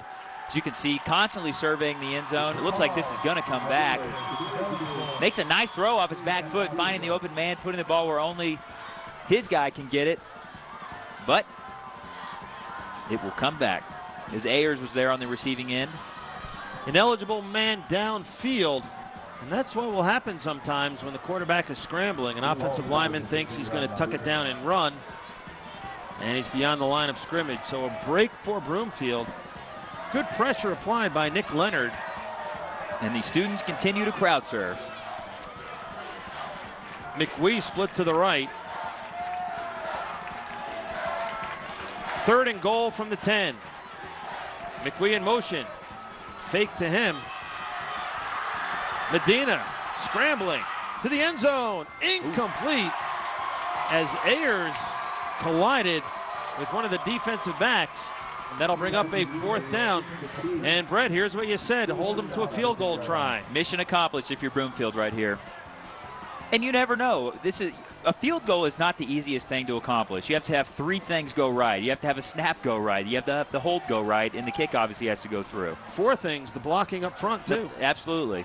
And Hugo Aguirre, who hit a 49-yarder earlier, and he also has a 24-yarder to his credit. He'll try a 27-yard field goal from the left hash mark. Good snap and hold. Kick is up, and it is good. So the soccer player slash field goal kicker, Hugo Aguirre, splits the uprights again. So it's 7:21 to go in the 3rd quarter. It's now the Lightning 20, Eagles 11. And in a way, Broomfield dodged a bullet there, Brett. Absolutely. You're looking at only a 9-point deficit. It's still a 2-possession game, but obviously 9 is less than 13, and it's a much better position to be in. Maybe even gives your defense a little confidence. Put in a very tough situation, but they didn't break. Three field goals tonight for Aguirre. Yeah, and that's the difference of the game, obviously. And I pointed out in the first half, those 3 points, they add up over the game, and right now that's the difference of the game. One of the coaches at Englewood High School, named Andy Cornell, their offensive coordinator, he said one of the most exciting plays in high school football is the extra point or a field goal try. We've seen it time and time again in high school where those plays don't always go as planned. That has not been a problem tonight for Legacy as they're up by 9. Ireland is deep. He's waiting for the ball at his 5-yard line. Aguirre does have a touchback tonight. So see if they try to kick it deep into the end zone.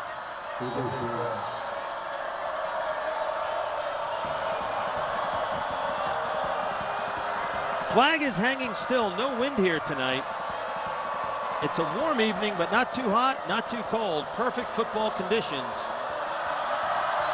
And it's a line drive, and it will come to Ireland off his knee, and it goes out of bounds. What a break for Legacy right there. That ball was skidding on the artificial turf, and it goes out of bounds at the 3-yard line. So Broomfield 1st and 10 from their own 3. And this is a guy, Ireland, that is a very capable return man, obviously. We've talked about what he can do all night. But that's probably a situation, looking in hindsight, where you just maybe let it go and take your spot at the 20-yard line. But he's an aggressive guy. He wants the ball in his hands, and you can't really blame him. And while it was a bad break for Broomfield, maybe fortunate that it bounced to the left out of bounds as opposed to staying in play where Legacy could have gotten it. Right up the middle is Gubel. Wow. Gubel across the 25. Stiff arm out to the 40 before he's dragged down by Munch. Huge play. And that's what Broomfield has been looking for. And let's take another look as Gubel gets Broomfield out of trouble. Yeah, down in the shadow of his own goalpost. He gets out to the outside, gets into the second level, gets out to the edge. He's able to outrun some of the linebackers and defensive backs. And hey, Coach, get your head out of the way, Coach. Looks like he stepped out of bounds back here at the 38. 36-yard run for Gubel. And Gubel now 11 carries for 76 yards. 1st and 10, Broomfield. Ball on their own 38-yard line. Eric Kaiser, the senior quarterback. Fakes. Fires downfield. Complete in front of the bench. And that was Dylan Ritker. I know they're going to call it incomplete. We lost sight of the play as it went in front of the players on the bench. It's been a tough time throwing the ball tonight for both teams. And credit that to the guys up front on defense, getting back in the quarterback's face. 2nd and 10. Gubel weaves his way up the middle for a gain of about 5 before he is brought down by Austin Yurko, the 5'10", 215-pound junior. So it's 3rd and a long 5 for the Eagles. Maybe 6. Didn't get the greatest spot in the world. Ireland comes in, and Gorman goes to the Broomfield sideline. Ritker and Friere split to the right. Ireland to the left. Ireland in motion. Gets the carry. Turns the corner. 1st down. Trent Ireland gets the ball into Legacy territory. Great play call right there. You're in a 3rd and not a real comfortable position. Not exactly 3rd manageable. Not a position where you're confident enough to throw a pass downfield or hand it off to your running backs. You run that jet sweep with the fastest guy on the field, allow him to get out in space and make a play. Corey Ayers made the tackle. So 1st and 10 for the Eagles. Ireland a couple of carries for 20 yards. Oop. Kaiser picks it off the turf. And he gets wrestled down by Bob May.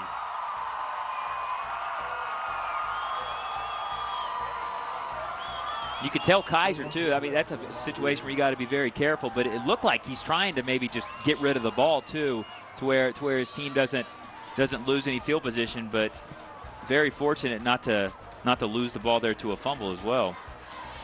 It was a bad snap. Kind of wonder if there was maybe some miscommunication between the center. Maybe didn't know what the situation was, a shotgun or maybe how far back Kaiser was. Kind of rolled it back there to him. Could have just slipped out of his hand. 2nd down and 19. Ball at the Broomfield 42. Kaiser looking for room. And he gets thrown to the ground.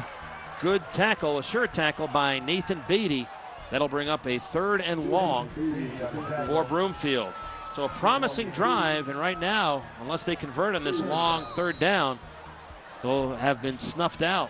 And again, I think right here you want to try to get it into either Gubel or Ireland's hands and let them try to make a play. Let them try to break a tackle or two and see if they can't get out to the 1st down stick.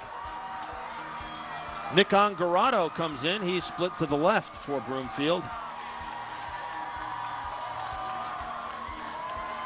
Kaiser with some time, launches it deep, and it's intercepted by Doubleday. Second interception tonight for Mason Doubleday, but there is a flag on the play.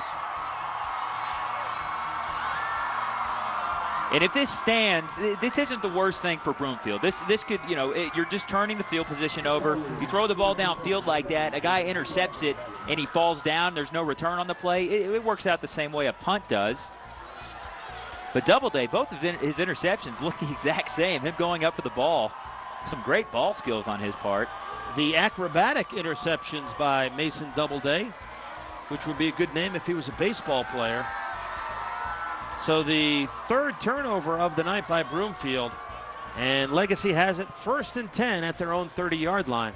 Doubleday also recovered the fumble earlier in this third quarter. So he's been all over the field defensively.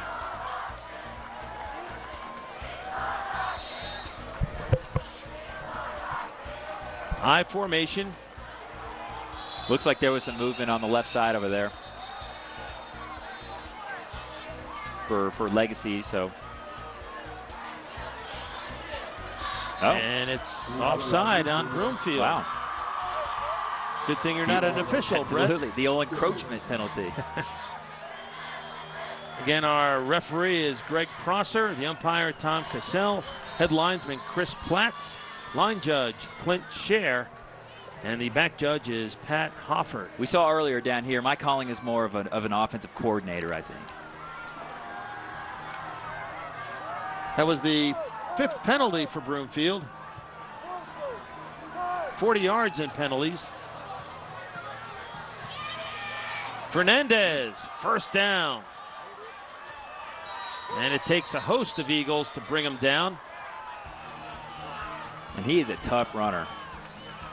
And that wears a defense out throughout the game. As you see right here, getting the handoff. Big hole through the left side that he's able to find. Gets into that second level. Ireland wrapped on his leg. Fernandez, 21 carries, 90 yards, and a touchdown. 20-11. Legacy on top by 9 as we approach 4 minutes to go in the third quarter. And it looks like there's movement on the offensive line. Evan Toogood, the sophomore tight end, may have jumped. You might get the encroachment call as well. Nope. False start on the offense. And I'm over 2. What's funny is whenever an offensive player jumps the gun, they start pointing at the defense. Right. Or if the defender crosses the line of scrimmage first and gets called, starts pointing at the offense. The old blame game. Good thing the glass is in front of us here. We might have water bottles up here in the booth with us. Well, they like to throw the water. Well, it's a warm night. I wouldn't mind getting drenched. Fernandez on the left side. Turns the corner. And he is brought down after a 5-yard gain. Gentry on the tackle. He is so dangerous. Again, same story here for Legacy, trying to get him in space. Make the linebackers in the corners and the safeties tackle him. Underberg also stuck his nose in there on the tackle. 2nd down and 10. So that play got them back to the original line of scrimmage. Ball on the Lightning 43-yard line. McWee in motion.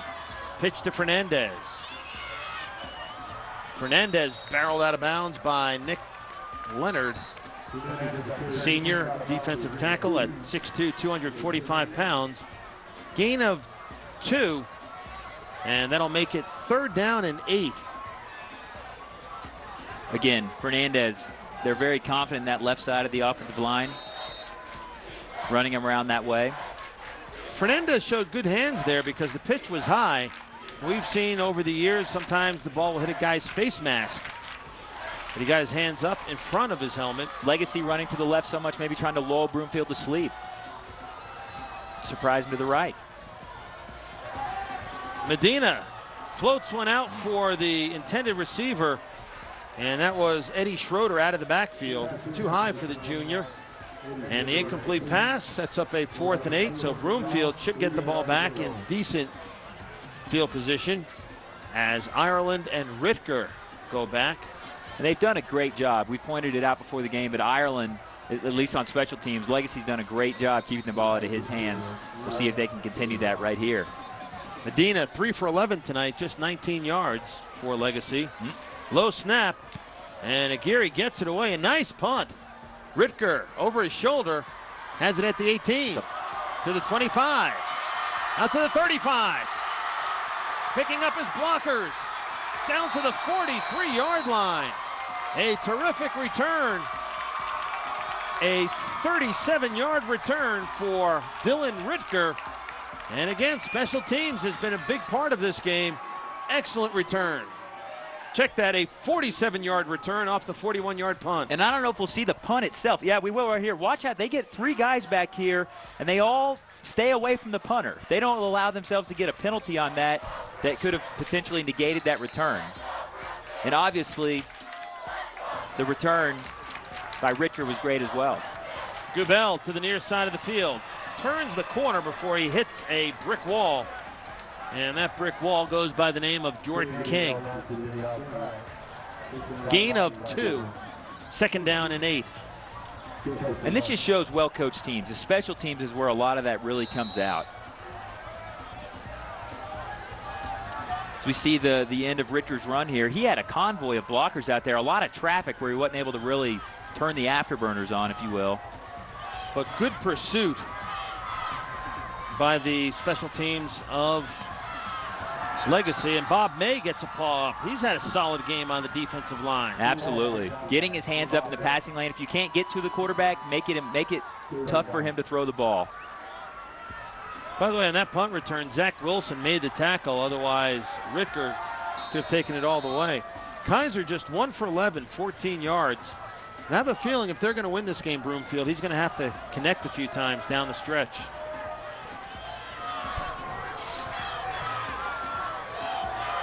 Third and 8. Kaiser with some time. Complete. Down to the 25-yard line. Gorman, the reception. First down, Eagles. Kaiser shows, as we see the replay right here, Kaiser shows a lot of poise, shows a lot of patience. Stands in the pocket, 1 Mississippi, 2 Mississippi. Lets his receiver get downfield, make his break. Just calm as a cucumber back there. He's able to set his feet, square his shoulders, throws a strike. Gubel hits the hole hard, driving inside the 21-yard line down to the 20. Good gain on first down for the Eagles. They spot it right on the 20-yard line. Second down and 5. It's not easy to stand in the pocket and not get the happy feet, Bill. No, it isn't. But when they give Kaiser time, he's able to throw the ball pretty well. And nothing that time for Gubel as he gets wrapped up. Jake Bublitz on the tackle. May was there as well. Also, Austin Yurko. Third down and 5. They're in field goal range. But they need a first down here, the Eagles. As Gubel now 89 yards on 15 carries.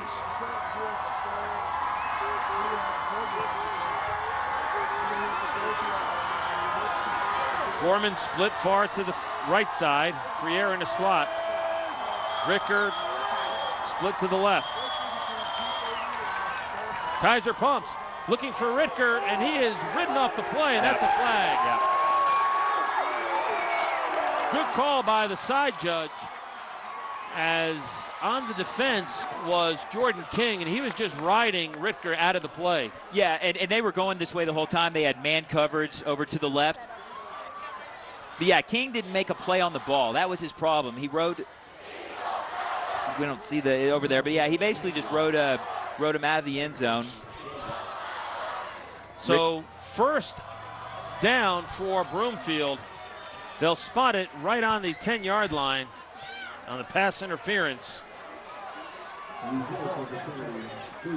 So Jordan King, just 5'8", 140 pounds, a senior. You got to make one-on-one coverage. You got to make a play on the ball right there. Gubel. He may have lost a yard. That'll bring up a second down. As we are approaching the end of the third quarter. Kaiser gets the play from the sideline. There was a loss on the play. It will be second down and goal. Ball is on the 12-yard line. Gabell up the middle. He gets brought down. Dylan Hodges with a tackle. And that'll do it for the third quarter of play. When we come back, Broomfield will have the ball facing a crucial third down. Our score after 3, Legacy 20, Broomfield 11. We'll be right back.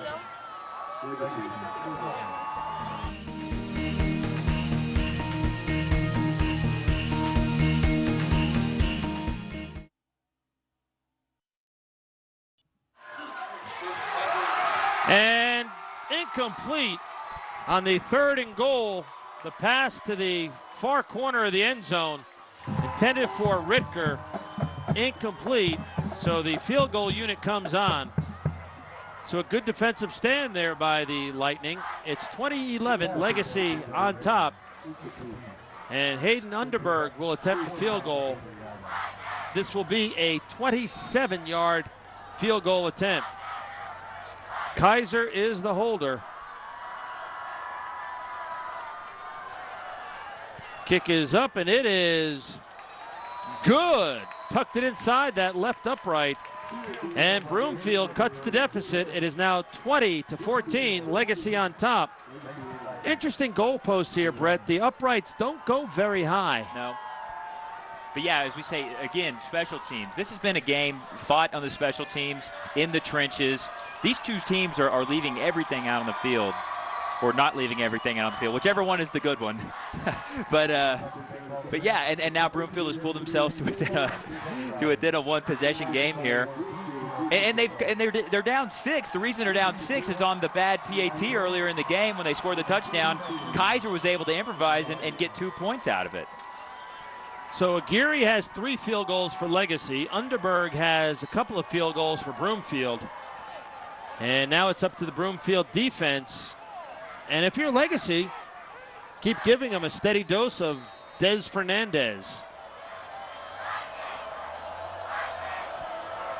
Underberg sends it on its way. McWee at the 2-yard line. McWee breaks a tackle. McWee flies out to the 34-yard line. Penalty marker on the play. Tackled by Zach Bingham.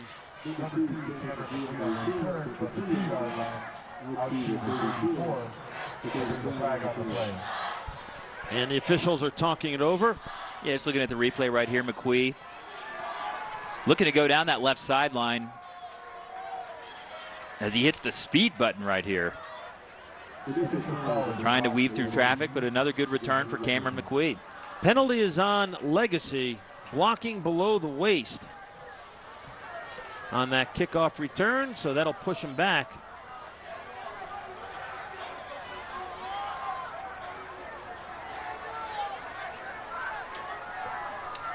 Eight penalties for the Lightning for 70 yards. So the Lightning will begin this possession at their own 24-yard line, up 20-14. Broomfield has never beaten Legacy. The games have been hard fought in the past. They haven't played for 4 years.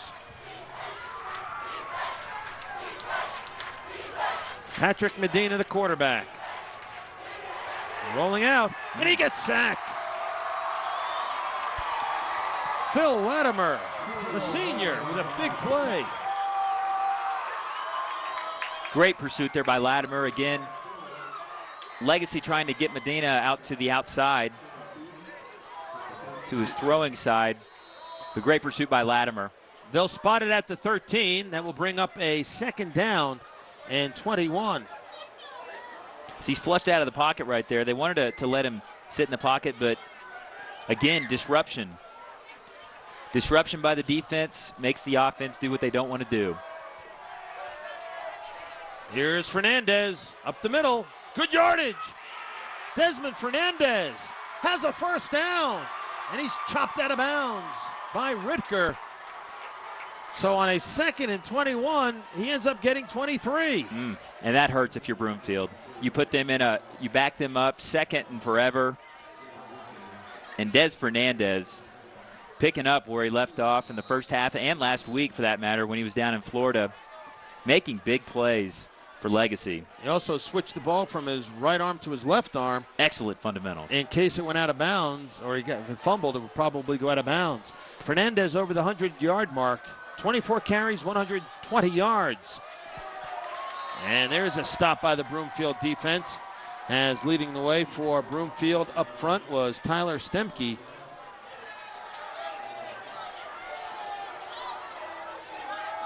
No gain on the play. 2nd down and 10. Ball at the 37-yard line.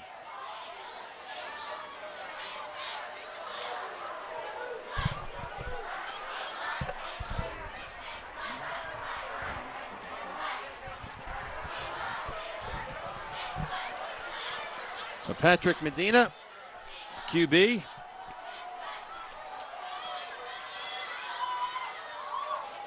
Give to Fernandez. He's wrapped up. Penalty on the play. They're throwing stuff in the booth. The unruly Broomfield students. Hold on. Hey, knock it off! Knock it off. I'm not going to let these guys throw stuff at me. I'll jump out in the crowd, start throwing some haymakers. As the students look up here and wonder who the crazy old man in the tie is. So the penalty is on Legacy. Then I'll bring up 2nd down and 20.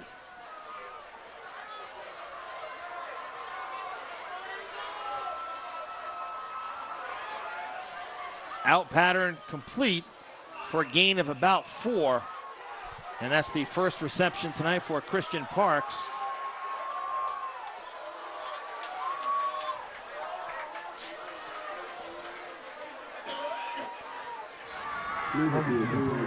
So 3rd down and long. And some substitutions now for Broomfield. Key here for Broomfield, wrap up Fernandez if they give him the ball. Again, Legacy doesn't want to put the ball up for grabs for Broomfield to put them in good field position, as they're up by 6 right now. Look for them to give it to Fernandez, let him make a play, and if not, then turn the field position over. But if you're Broomfield, you have got to wrap him up. Ball at the 30-yard line of Legacy. 3rd and 17. Parks split far to the right. McWheat to the left. Little out pattern to Fernandez. And Fernandez has no room. He goes down. James Roberts on the tackle. Also, John Kutchis, the senior linebacker.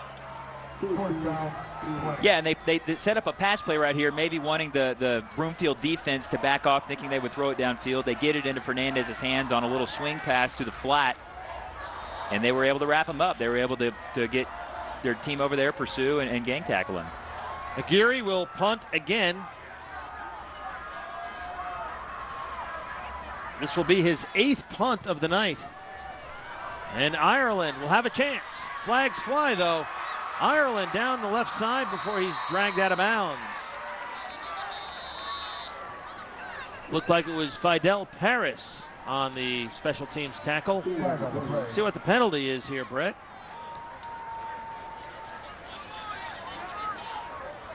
The flag came out before he even caught the ball. Maybe a legal man downfield. Yeah, it came from the back judge back here.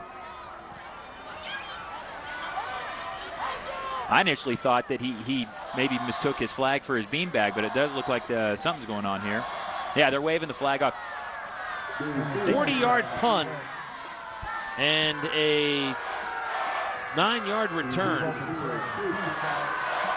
So 1st and 10 Broomfield, and the ball will be spotted at the Legacy 48-yard line.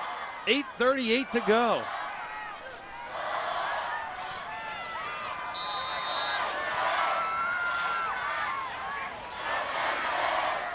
Eric Kaiser in the shotgun.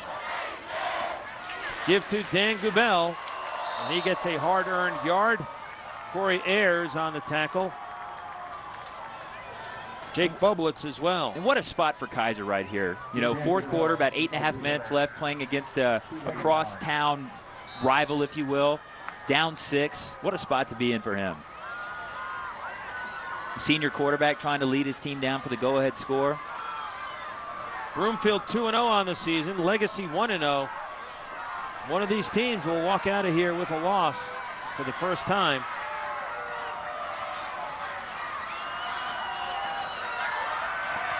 Kaiser rolling. Downfield. Complete. Dylan Ritker. Doubleday on the coverage. First down, Eagles at the 34-yard line. As we look at the replay right here, Kaiser, again, they're in that pistol formation, moving the pocket out to his right, giving him a run-pass option, but he sees Ritker downfield open, even with Doubleday on him, who's been dangerous all night at that cornerback position. A nice throw by Kaiser, though. And a good catch. Dan Gubel up the middle. Good yardage. Close to a first down. And right now, the defense for Legacy looks a little lethargic. Broomfield has a lot of momentum right now on offense. Kaiser's got some confidence, as we see right here. Gubel just running through big holes. Nathan Beatty made that tackle. Gubel now at 100 yards on 24 carries. In a hard-fought game like this, as I said earlier, both teams putting everything into this. This is really where conditioning comes into play right here. This is where that all the work in the summer comes into play. Walking off the field slowly, Austin Yurko being helped off the field. Yurko, the junior defensive tackle for Legacy. And he's been replaced by Dylan Hodges. Gubel. Gubel! Touchdown, Broomfield! And no penalty markers. A 26-yard touchdown. And the Eagles have tied it. Yeah, again, Gubel. He's been the man. A great drive altogether by Broomfield. We pointed it out back here in the second play. You're down 6 against, and they still do have work to do here. Again, they're tied up, but down 6 against a 5A school. You're a 4A school. Your school's never beaten Legacy. It's like they'll call timeout, Broomfield will, to talk this over. And Broomfield inexplicably calls a timeout. They didn't have the right personnel on the field. I think they had 10 men. And Brett, in a game like this, you can't afford to burn a timeout like that. And that could just be loss of focus, the exuberance of the touchdown. And let's see that touchdown run of 26 yards by Dan Gubel. Just gets in that second level and outruns everybody. Nobody was going to catch him.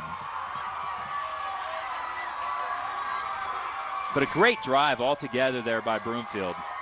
Hayden Underberg will attempt the extra point. Tied at 20. This could give Broomfield the lead.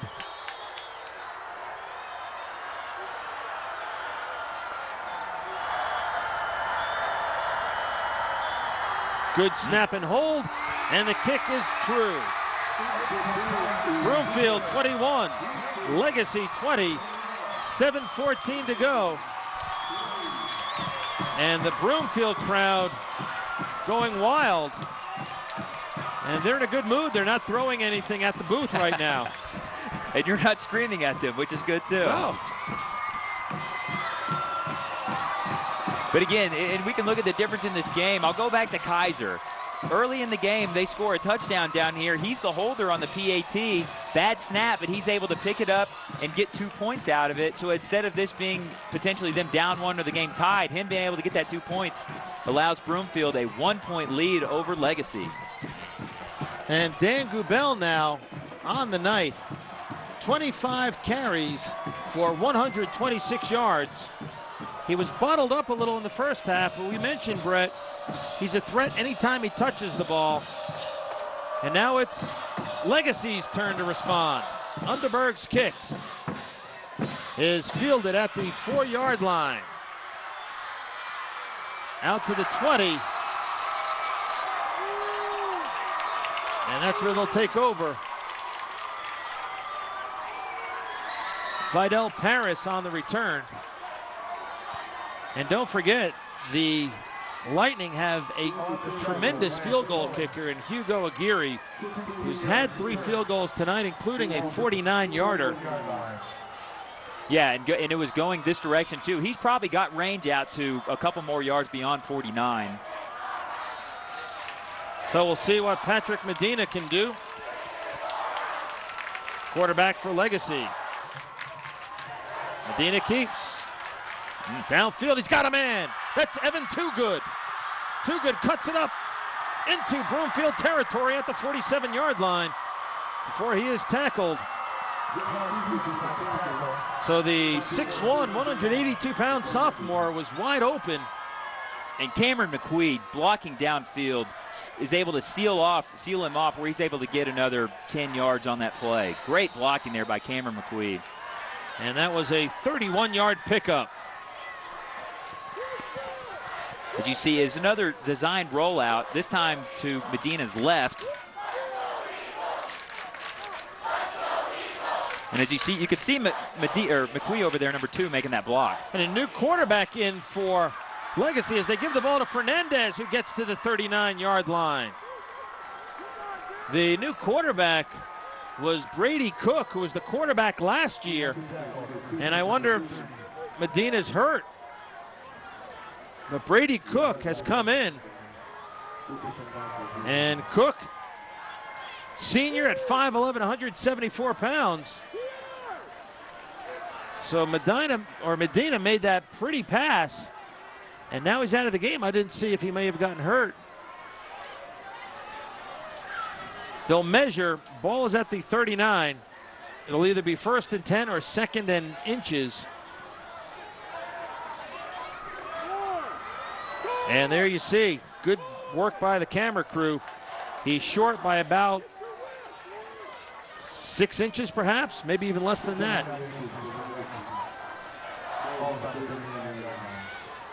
So again, Brady Cook, the senior. And Don Apodaca, our stat guy, has the binoculars and said that they're taking a look at Patrick Medina, the quarterback. Don Apodaca playing hurt tonight. Don was not feeling well, but he's a trooper. Power I formation. Ayers and Schroeder in the fullback spots. Fernandez, the tailback. Fernandez gets the handoff. Got the first down, bounces off, and he may have lost the first down. He had the first down, got bounced backwards. And it is not a first down. They lose about a half yard. It'll bring up 3rd and less than a yard to go. Ball just outside the Broomfield 40-yard line. That was a strange play. Maybe being a little too aggressive. Losing sight that all you needed was a couple inches. Fernandez trying to make something out of nothing.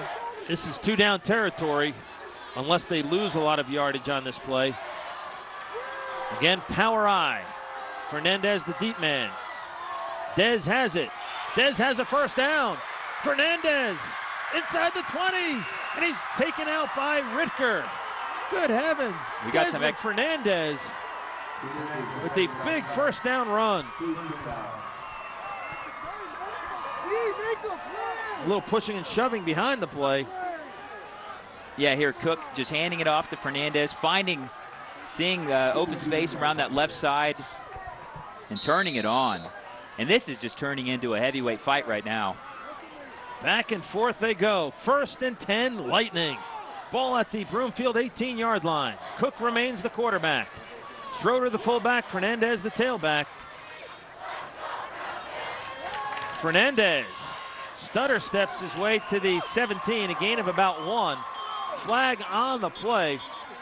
Andrew McLean in on the tackle for the Eagles.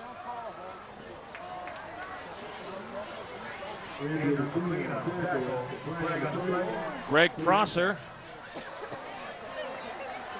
is the referee. Did not see the signal.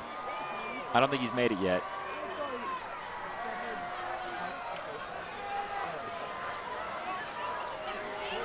And what's the call? Is it face mask? So an inadvertent face mask gives 5 yards.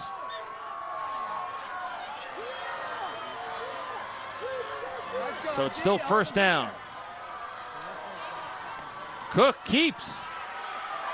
Little dump off to the fullback Schroeder. He's got it. Looks like a first down as he gets submarined by John Kutchis, the linebacker. Yeah, Brady Cook. They just throw him right into action. Medina gets hurt. Nice play. They fake it outside to Fernandez. He rolls out to his right. Throws a nice pass to Schroeder. They get the first down. First down. Goal to go from the 7. Fernandez cuts back. Fernandez pinballs his way down to the 2-yard line. Latimer in on the tackle. Fernandez took a pop here, Brett. He did. They're down close. They need a score. Give it to their star. He's been steady all night. He is very tough down in this area. Very tough to bring down. Keeps going after he gets hit. Christian Nemi also on the tackle. And this is definitely Des Fernandez territory down here. Power I formation. 2nd and goal to go from the 3. Fernandez, boom, he gets hit hard. Sandwiched, and he may have lost a yard. 3rd down. Great penetration by that Broomfield left side, knowing that they're going to run it that way. The power I was strong to that side. And again, they're just trading punches, these two teams. Nobody wants to give an inch. Now, Cook is an experienced quarterback, although he came off the bench. Fernandez now 30 carries, 161 yards, 2 touchdowns. And we have a timeout taken by Legacy. That is their 2nd timeout. They have 1 remaining with 3:32 to go. 30 carries, 161 yards. That is a day at the office. But Cook is an experienced backup. And he's been the starter in the past. And I'll let you formulate your thought in a second, Brett, as to what this next play will be. But a quick reminder, go to the program schedule on broomfield.org, and you can see some of the great programs on KCCB Channel 8.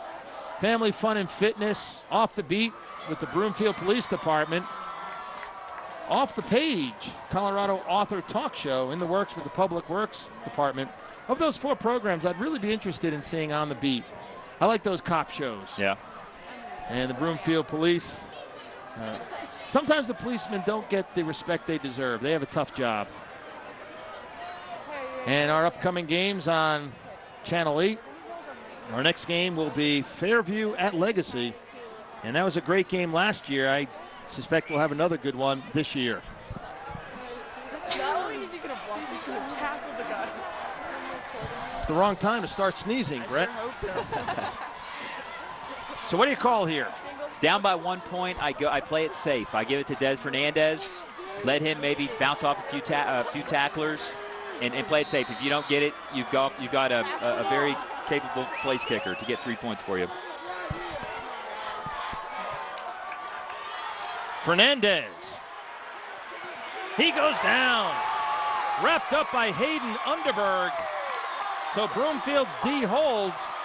And field goal time for Legacy with 3:23 and counting to go. Again, they're all points. You're down by 1 point. You need 3 points to take the lead right here. Obviously, you'd like to get the touchdown to stretch that out further.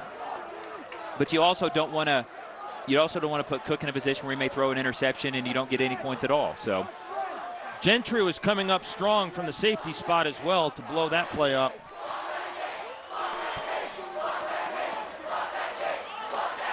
So Austin Yurko will snap, Bob May will hold, and Hugo Aguirre will try his 4th field goal and a penalty marker.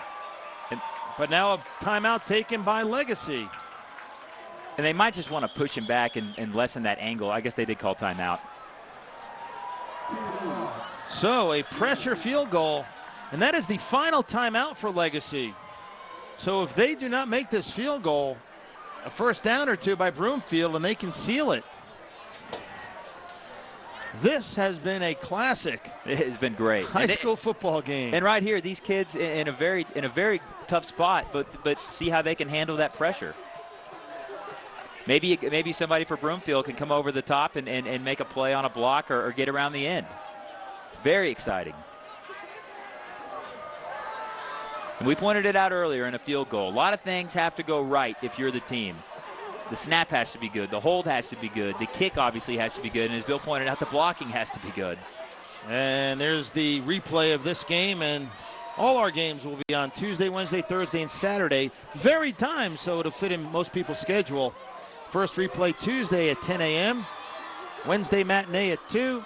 Thursday in prime time at 8. And then Saturday night at 6. Broomfield.org is the website. And if you want to get a DVD of this game, it's very inexpensive, just $10. I tell you, if I was a parent, I'd certainly get one of these, have that keepsake for my kid. So here we go. I think my parents might get it too. They very well could. The ball will be spotted at the 15-yard line for the kick. So a 25-yard field goal attempt for Hugo Aguirre, the soccer player. Aguirre is a senior. It's like Coach Davies discussing something with the officials over here.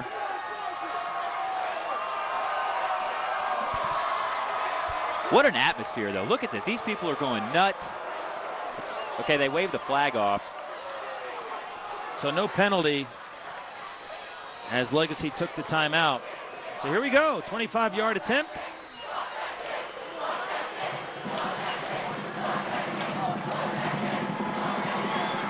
Kick is up, and it is good.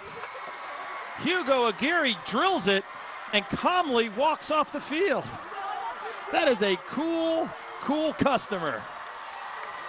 Normally you see a guy freak out and start jumping around, and for Hugo it was like, another field goal. He definitely doesn't have the celebration like a Grammatica or one of those guys. he will not be blowing out his ACL anytime soon celebrating a made field goal. Well, the situation, 2:42 to go. Legacy 23, Broomfield 21. Broomfield has 2 timeouts remaining. Legacy does not have any timeouts left. We saw them earlier in somewhat of a pressure situation, down 6. Kaiser was able to lead his troops down the field behind Guibel. And again, we haven't called his name a whole lot tonight on special teams, but Ireland's still back there. They've kept it away from him all night. Well, what do you do here? Do you try to line it? You keep doing what you've been doing, and you keep it out of his hands. The last time they hit a line drive, and it skidded to Ireland, and it bounced off his knee out of bounds at the 3. He had the touchback earlier in the game, too, but that was going the other direction. The flag isn't really moving, so the wind shouldn't play too much into it. So here we go. Both sides on their feet. The fans are going berserk here at Broomfield. A field goal wins it for Broomfield.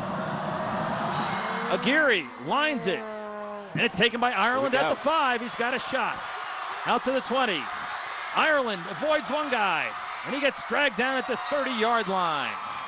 Good return for Trent Ireland. Special teams tackle by Jake Bublitz. Bublitz, a sophomore, has played a whale of a game. I love seeing sophomores play well because you can just speculate how good they'll be as a senior. And here we go, Broomfield, as you see the replay here. Broomfield 1st and 10 at their own 30. Kaiser, the pitch to Guibel. Guibel with some room. Wow. Guibel breaking tackles out to the 40-yard line. First down, Broomfield. You don't think he wants to win this game? Guibel, who also patrols center field for the Broomfield baseball team. In the hurry-up offense. Kaiser barking out signals. Kaiser looking deep. And he overthrows Dylan Ritker, covered by King. That'll bring up a second down. Did you like that play, taking a shot deep? Yeah, I mean, you're thinking that you start till 2:18 left in the game. Legacy's got to be thinking they've got Guabel back there. They're going to give it to him. Maybe catch him off guard. One of the fastest guys on the field over there in Ritker. Gorman and Ritker split to the left. Pitch to Guabel. Guabel weaves his way through traffic. First down, Broomfield in Legacy territory. And this isn't a 12-round heavyweight fight. This is 15 rounds. This is going the distance. Corey Ayers on the tackle. 12-yard gain. Guabel on the night. 22 carries, 147 yards. Approaching 2 minutes to go. Guabel again. And he gets tackled. Excellent defensive play by Lightning. Defensive back Zach Wilson. Looks like we've got a timeout, Broomfield. So the Eagles take their second timeout. They have one left. So 1:58 to go. They'll be facing a 2nd and 12 at the 50-yard line. 2nd and 12, but it's in the traditional sense, it's more like 1st and 12. They have 3 plays right here to get this. They'll obviously be going for it on 4th down. So you got to look at it like that. 3 plays to get 12 yards. Don't try to get it all at once. You've got just under 2 minutes left. Play the game with your head. As you see Gary Davies right there in the gray cap, a longtime head coach here at Broomfield. He's always calm. He doesn't get too excited. So here we go. 2nd and 12 for the Eagles. And a lot of guys up toward the line of scrimmage. Yeah, nobody for knows. Legacy. Nobody really deep. Here's Ireland on the end around. Ireland is hit hard. A bruising tackle by Legacy. Mike Blasco. Yeah, no safeties back, and maybe Coach Voorhees and his staff knew something that we did. They probably saw that jet sweep coming. But when you have all 11 guys within 5 yards of the line of scrimmage, you're asking to get beat deep. That was a risky defensive formation in my estimation. Still no safeties back. Single coverage on the outside. Kaiser being flushed. Kaiser can't get out of the grasp of Austin Yurko. It looks like he got rid of the ball, but he was already down. It wouldn't have mattered because it was one of his offensive linemen that caught it as Broomfield has called their last time out of the half. So both teams are out of timeouts. It will be a 4th down and 22. And this is where you want your hook and ladder play right here if you're Broomfield. If I'm Legacy, though, I've sent some guys deep. The last 2 times they had their entire 11-man defense within 5 yards of the line of scrimmage, and a quick slant pattern or something like that, there's no one deep to help. I mean, I think that's a pretty risky defense by Legacy. Now they have a couple of guys deep. You know what they would say to you, though? Hey, it worked. Hey, you're the announcer. Shut up. That's what they would say. But what a game here tonight. It comes down to this, 4th and 22. Kaiser, the QB. Ireland split to the right. Ritker to the left. Kaiser fires it downfield for Ireland. Intercepted by Cameron McWee. He should just fall down. McWee still on his feet. And McWee, that's a risky play if you don't just get down. Flag flies after the play. Some jaw-jacking back and forth. An emotional game like this, I mean, that's going to happen. But McWee with the interception. Pass was intended for Ireland. And we'll see what the penalty is. Not that it matters much now, because all Legacy has to do is take a knee, and they will win this football game.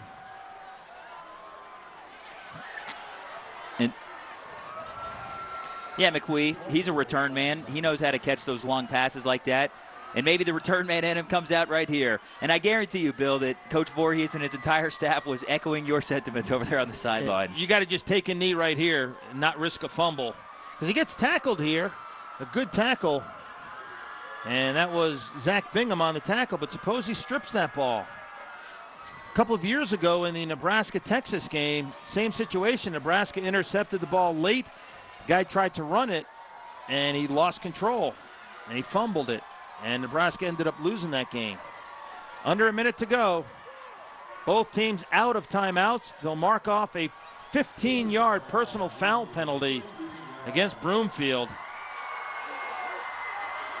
And the Legacy sideline, they are celebrating. And the Broomfield fans, not pleased, put it that way.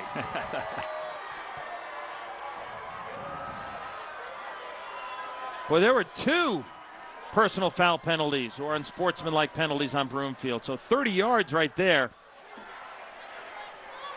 I don't think you'll see the fake kneel fly pattern right here. This will be a kneel, the victory formation. Everybody's favorite formation.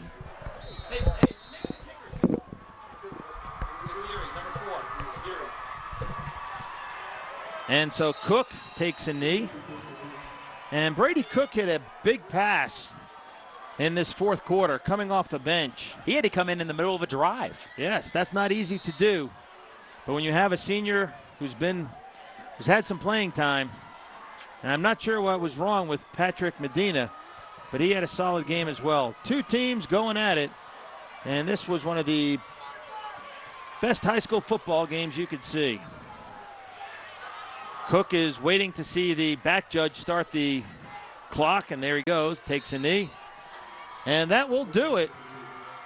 Our final score from Broomfield High School, the Legacy Lightning, 23. The Broomfield Eagles, 21. Good heavens. Well, Brett, this was a classic game. What do you think was the turning point in this contest? The turning point was that last drive for Legacy. And I'll say this as well, just the special teams throughout. Their ability to hit kicks, especially the one from 49 yards out here. You don't expect a lot of high school teams able to do that. But again, the last drive right here going down to score, Brady Cook coming off the bench in relief of Medina. Just showed a lot of poise, a lot of moxie. He completed a pass. And the handshakes, good sportsmanship there. Very heated game. And Legacy, they run their record to 2-0. Their next game will be Friday, September 17th versus Mountain Range at North Stadium. That's their home opener. The Broomfield Eagles dropped to 2-1 on the season. Their next game will be September 24th at Loveland. And we'll be back here at Broomfield on the 15th of October against Thompson Valley. And we will see Legacy in our next game. That will be September 30th at North Stadium against Fairview. Again, the final score, Legacy 23, Broomfield 21. The difference, a late field goal by Hugo Aguirre. And we'll be back with the post-game show after this.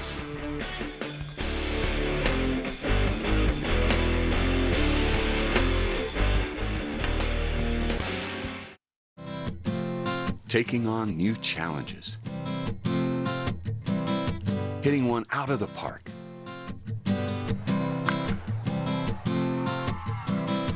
Anything is possible. Every day, people are connecting, enjoying the beauty of every moment. Where having fun is a daily routine. There's something for everyone. Experience it all, right here, right now. Broomfield, Colorado. Welcome home.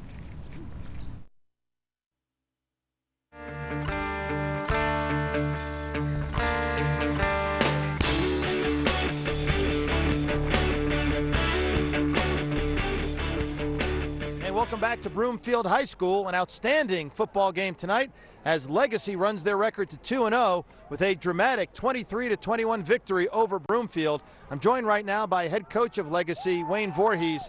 And coach, you're 2-0 on the season. Both games have been nail biters. Are you going to be able to hold up throughout the entire season if every game is like this? I hope we can decide them a little bit earlier than this, but it was a great football game, played hard by both teams. What do you think was the turning point in this game, if there was one? You know, they just kept fighting back. We maintained the lead for the most part, and they just kept fighting back and showed a lot of heart, and we didn't have any panic out of our kids. Well, big play in that final drive was when Brady Cook came in off the bench, replacing Medina, and he hit a big pass, and he was calming. Sometimes you get a backup quarterback go in there, and he freaks out. He was very calm. Talk about him and what happened to Medina. Brady did a great job. He came in and he just saw the right read, and it was wide open. It had been wide open all night, and we just were getting a little too much pressure and those kinds of things earlier, and he hit it, and he did a great job. Last year you had the luxury of a guy named Kip Smith, one of the best field goal kickers ever in the state of Colorado. I thought maybe the kicking game would struggle. Not the case. Hugo Aguirre, where'd you get this guy? He's a soccer player, and we had talked about coming out last year, and we got him out probably about week 7 or 8 just to get some reps and to start kicking and understanding how we do things and why, and he did a great job tonight. Sometimes when a coach doesn't have a reliable field goal kicker, you may play it differently down the stretch in that last drive trying to get a touchdown instead of a field goal. But knowing that you had Hugo there who had hit 3 field goals already, did you play it a little conservative knowing that you had him? We were just trying to do something different that we hadn't done all day, and that was a toss sweep. We hadn't done that for a while. So, you know, it wasn't necessarily that we played it a whole lot differently. We were trying to keep them off guard and get them to the outside, but we knew we had to fall back in Hugo. And one of the things I personally found a little strange, the last drive for Broomfield, there were a couple of plays where you had all 11 defenders within 5 yards of the line of scrimmage. Sometimes you can get beat deep like that. What was the thought process behind that? You know, the biggest thing is we were going to get pressure, and we weren't going to give many seams to throw the ball up to. So, you know, we did a great job in press coverage. Our kids running a lot in practice, and we felt very comfortable with it. We're going to get pressure on him. And this is a game you'll probably remember for a while. No question. Well, thanks a lot, Coach. Good luck next week. Appreciate and we'll it. talk to Hugo now. So Hugo Aguirre comes in, the senior field goal kicker. And Hugo, congratulations on the victory. Let's go right to the game-winning kick. 25 yards, you know, no problem about getting it there, but the pressure, the accuracy, the snap and hold and all that. Take us through your thought process lining up for a game-winning field goal. Just lined up. I knew Bob May. He was my holder. Got him injured for a while, but he came back. I trusted on him. I knew I was going to put it away. Don't get nervous on those. Well, how do you stay calm? I just do. It's something I don't get nervous about. Well, that's pretty good. I was nervous in the booth, and you nailed it. But overall, the special teams were very good. They have a kid, Trent Ireland, who ran back a couple of kicks last week, a punt and a kickoff. What was the strategy when you had to kick off to him? Strategy was kick it away from him. Didn't get to use my ball this time. Refs didn't let us. But it was squib kick, worked with us, and that's what worked. Now you're a senior. Do you have any plans to play soccer or football in college? I haven't decided yet. Now would you like to be a field goal kicker on the collegiate level? Yeah, I would. It's nice, it's easy, harder than soccer, but... Well, you kicked the 49-yarder today. You had some room to spare. What do you think is your range? My range, I think, is around 57, 50, around there. But my first field goal for Legacy season, so... Well, that's an outstanding job, 4 for 4 in field goals, including the pressure game-winning field goal from 25 yards. Congratulations, Hugo, and we'll see you in a couple of weeks. That's Hugo Aguirre, the game-winning field goal tonight, 4 for 4. And Brett Javis rejoins me. He's being mobbed back here. He's being mobbed. He's a field goal kicker, actually has fans. You know, it's funny, if you're the field goal kicker and you make that field goal, you're the hero. But if you miss it, it really is something that you might remember the rest of your life. And people talk about, oh, he missed the 25-yarder. And he wasn't nervous at all. That's kind of shocking to me. Very cool, very calm, and as you said, he misses the field goal. Probably doesn't have a place on the bus on the way back to Lexi tonight. Yeah. But this was an outstanding football game, and you have to feel a little bit for Broomfield because they did everything they could to win. Both teams were deserving of the victory, and Legacy just pulled it out. But if you're Broomfield and head coach Gary Davies, you got to get your team ready for next week. You do. A very tough loss. Again, they're playing up at 5A, so you have to think that what they're going to run into later on won't be quite as tough, but still, that's a game that you want to win. Again, the crosstown rivalry thing. And they did enough to win. They really did. They fell short, and they got unlucky that Legacy happened to have a great kicker on their side, and among other things. I wouldn't be surprised if both of these teams end up in the state playoffs at all. Absolutely not. Two great teams. So that'll do it here from Broomfield High School. Once again, our final score, Legacy 23, Broomfield 21. So for the entire Channel 8 crew, along with Statman Don Apodaca and Brett Davis, I'm Bill Rogan. Thanks for watching, and we'll catch you next week for more high school football.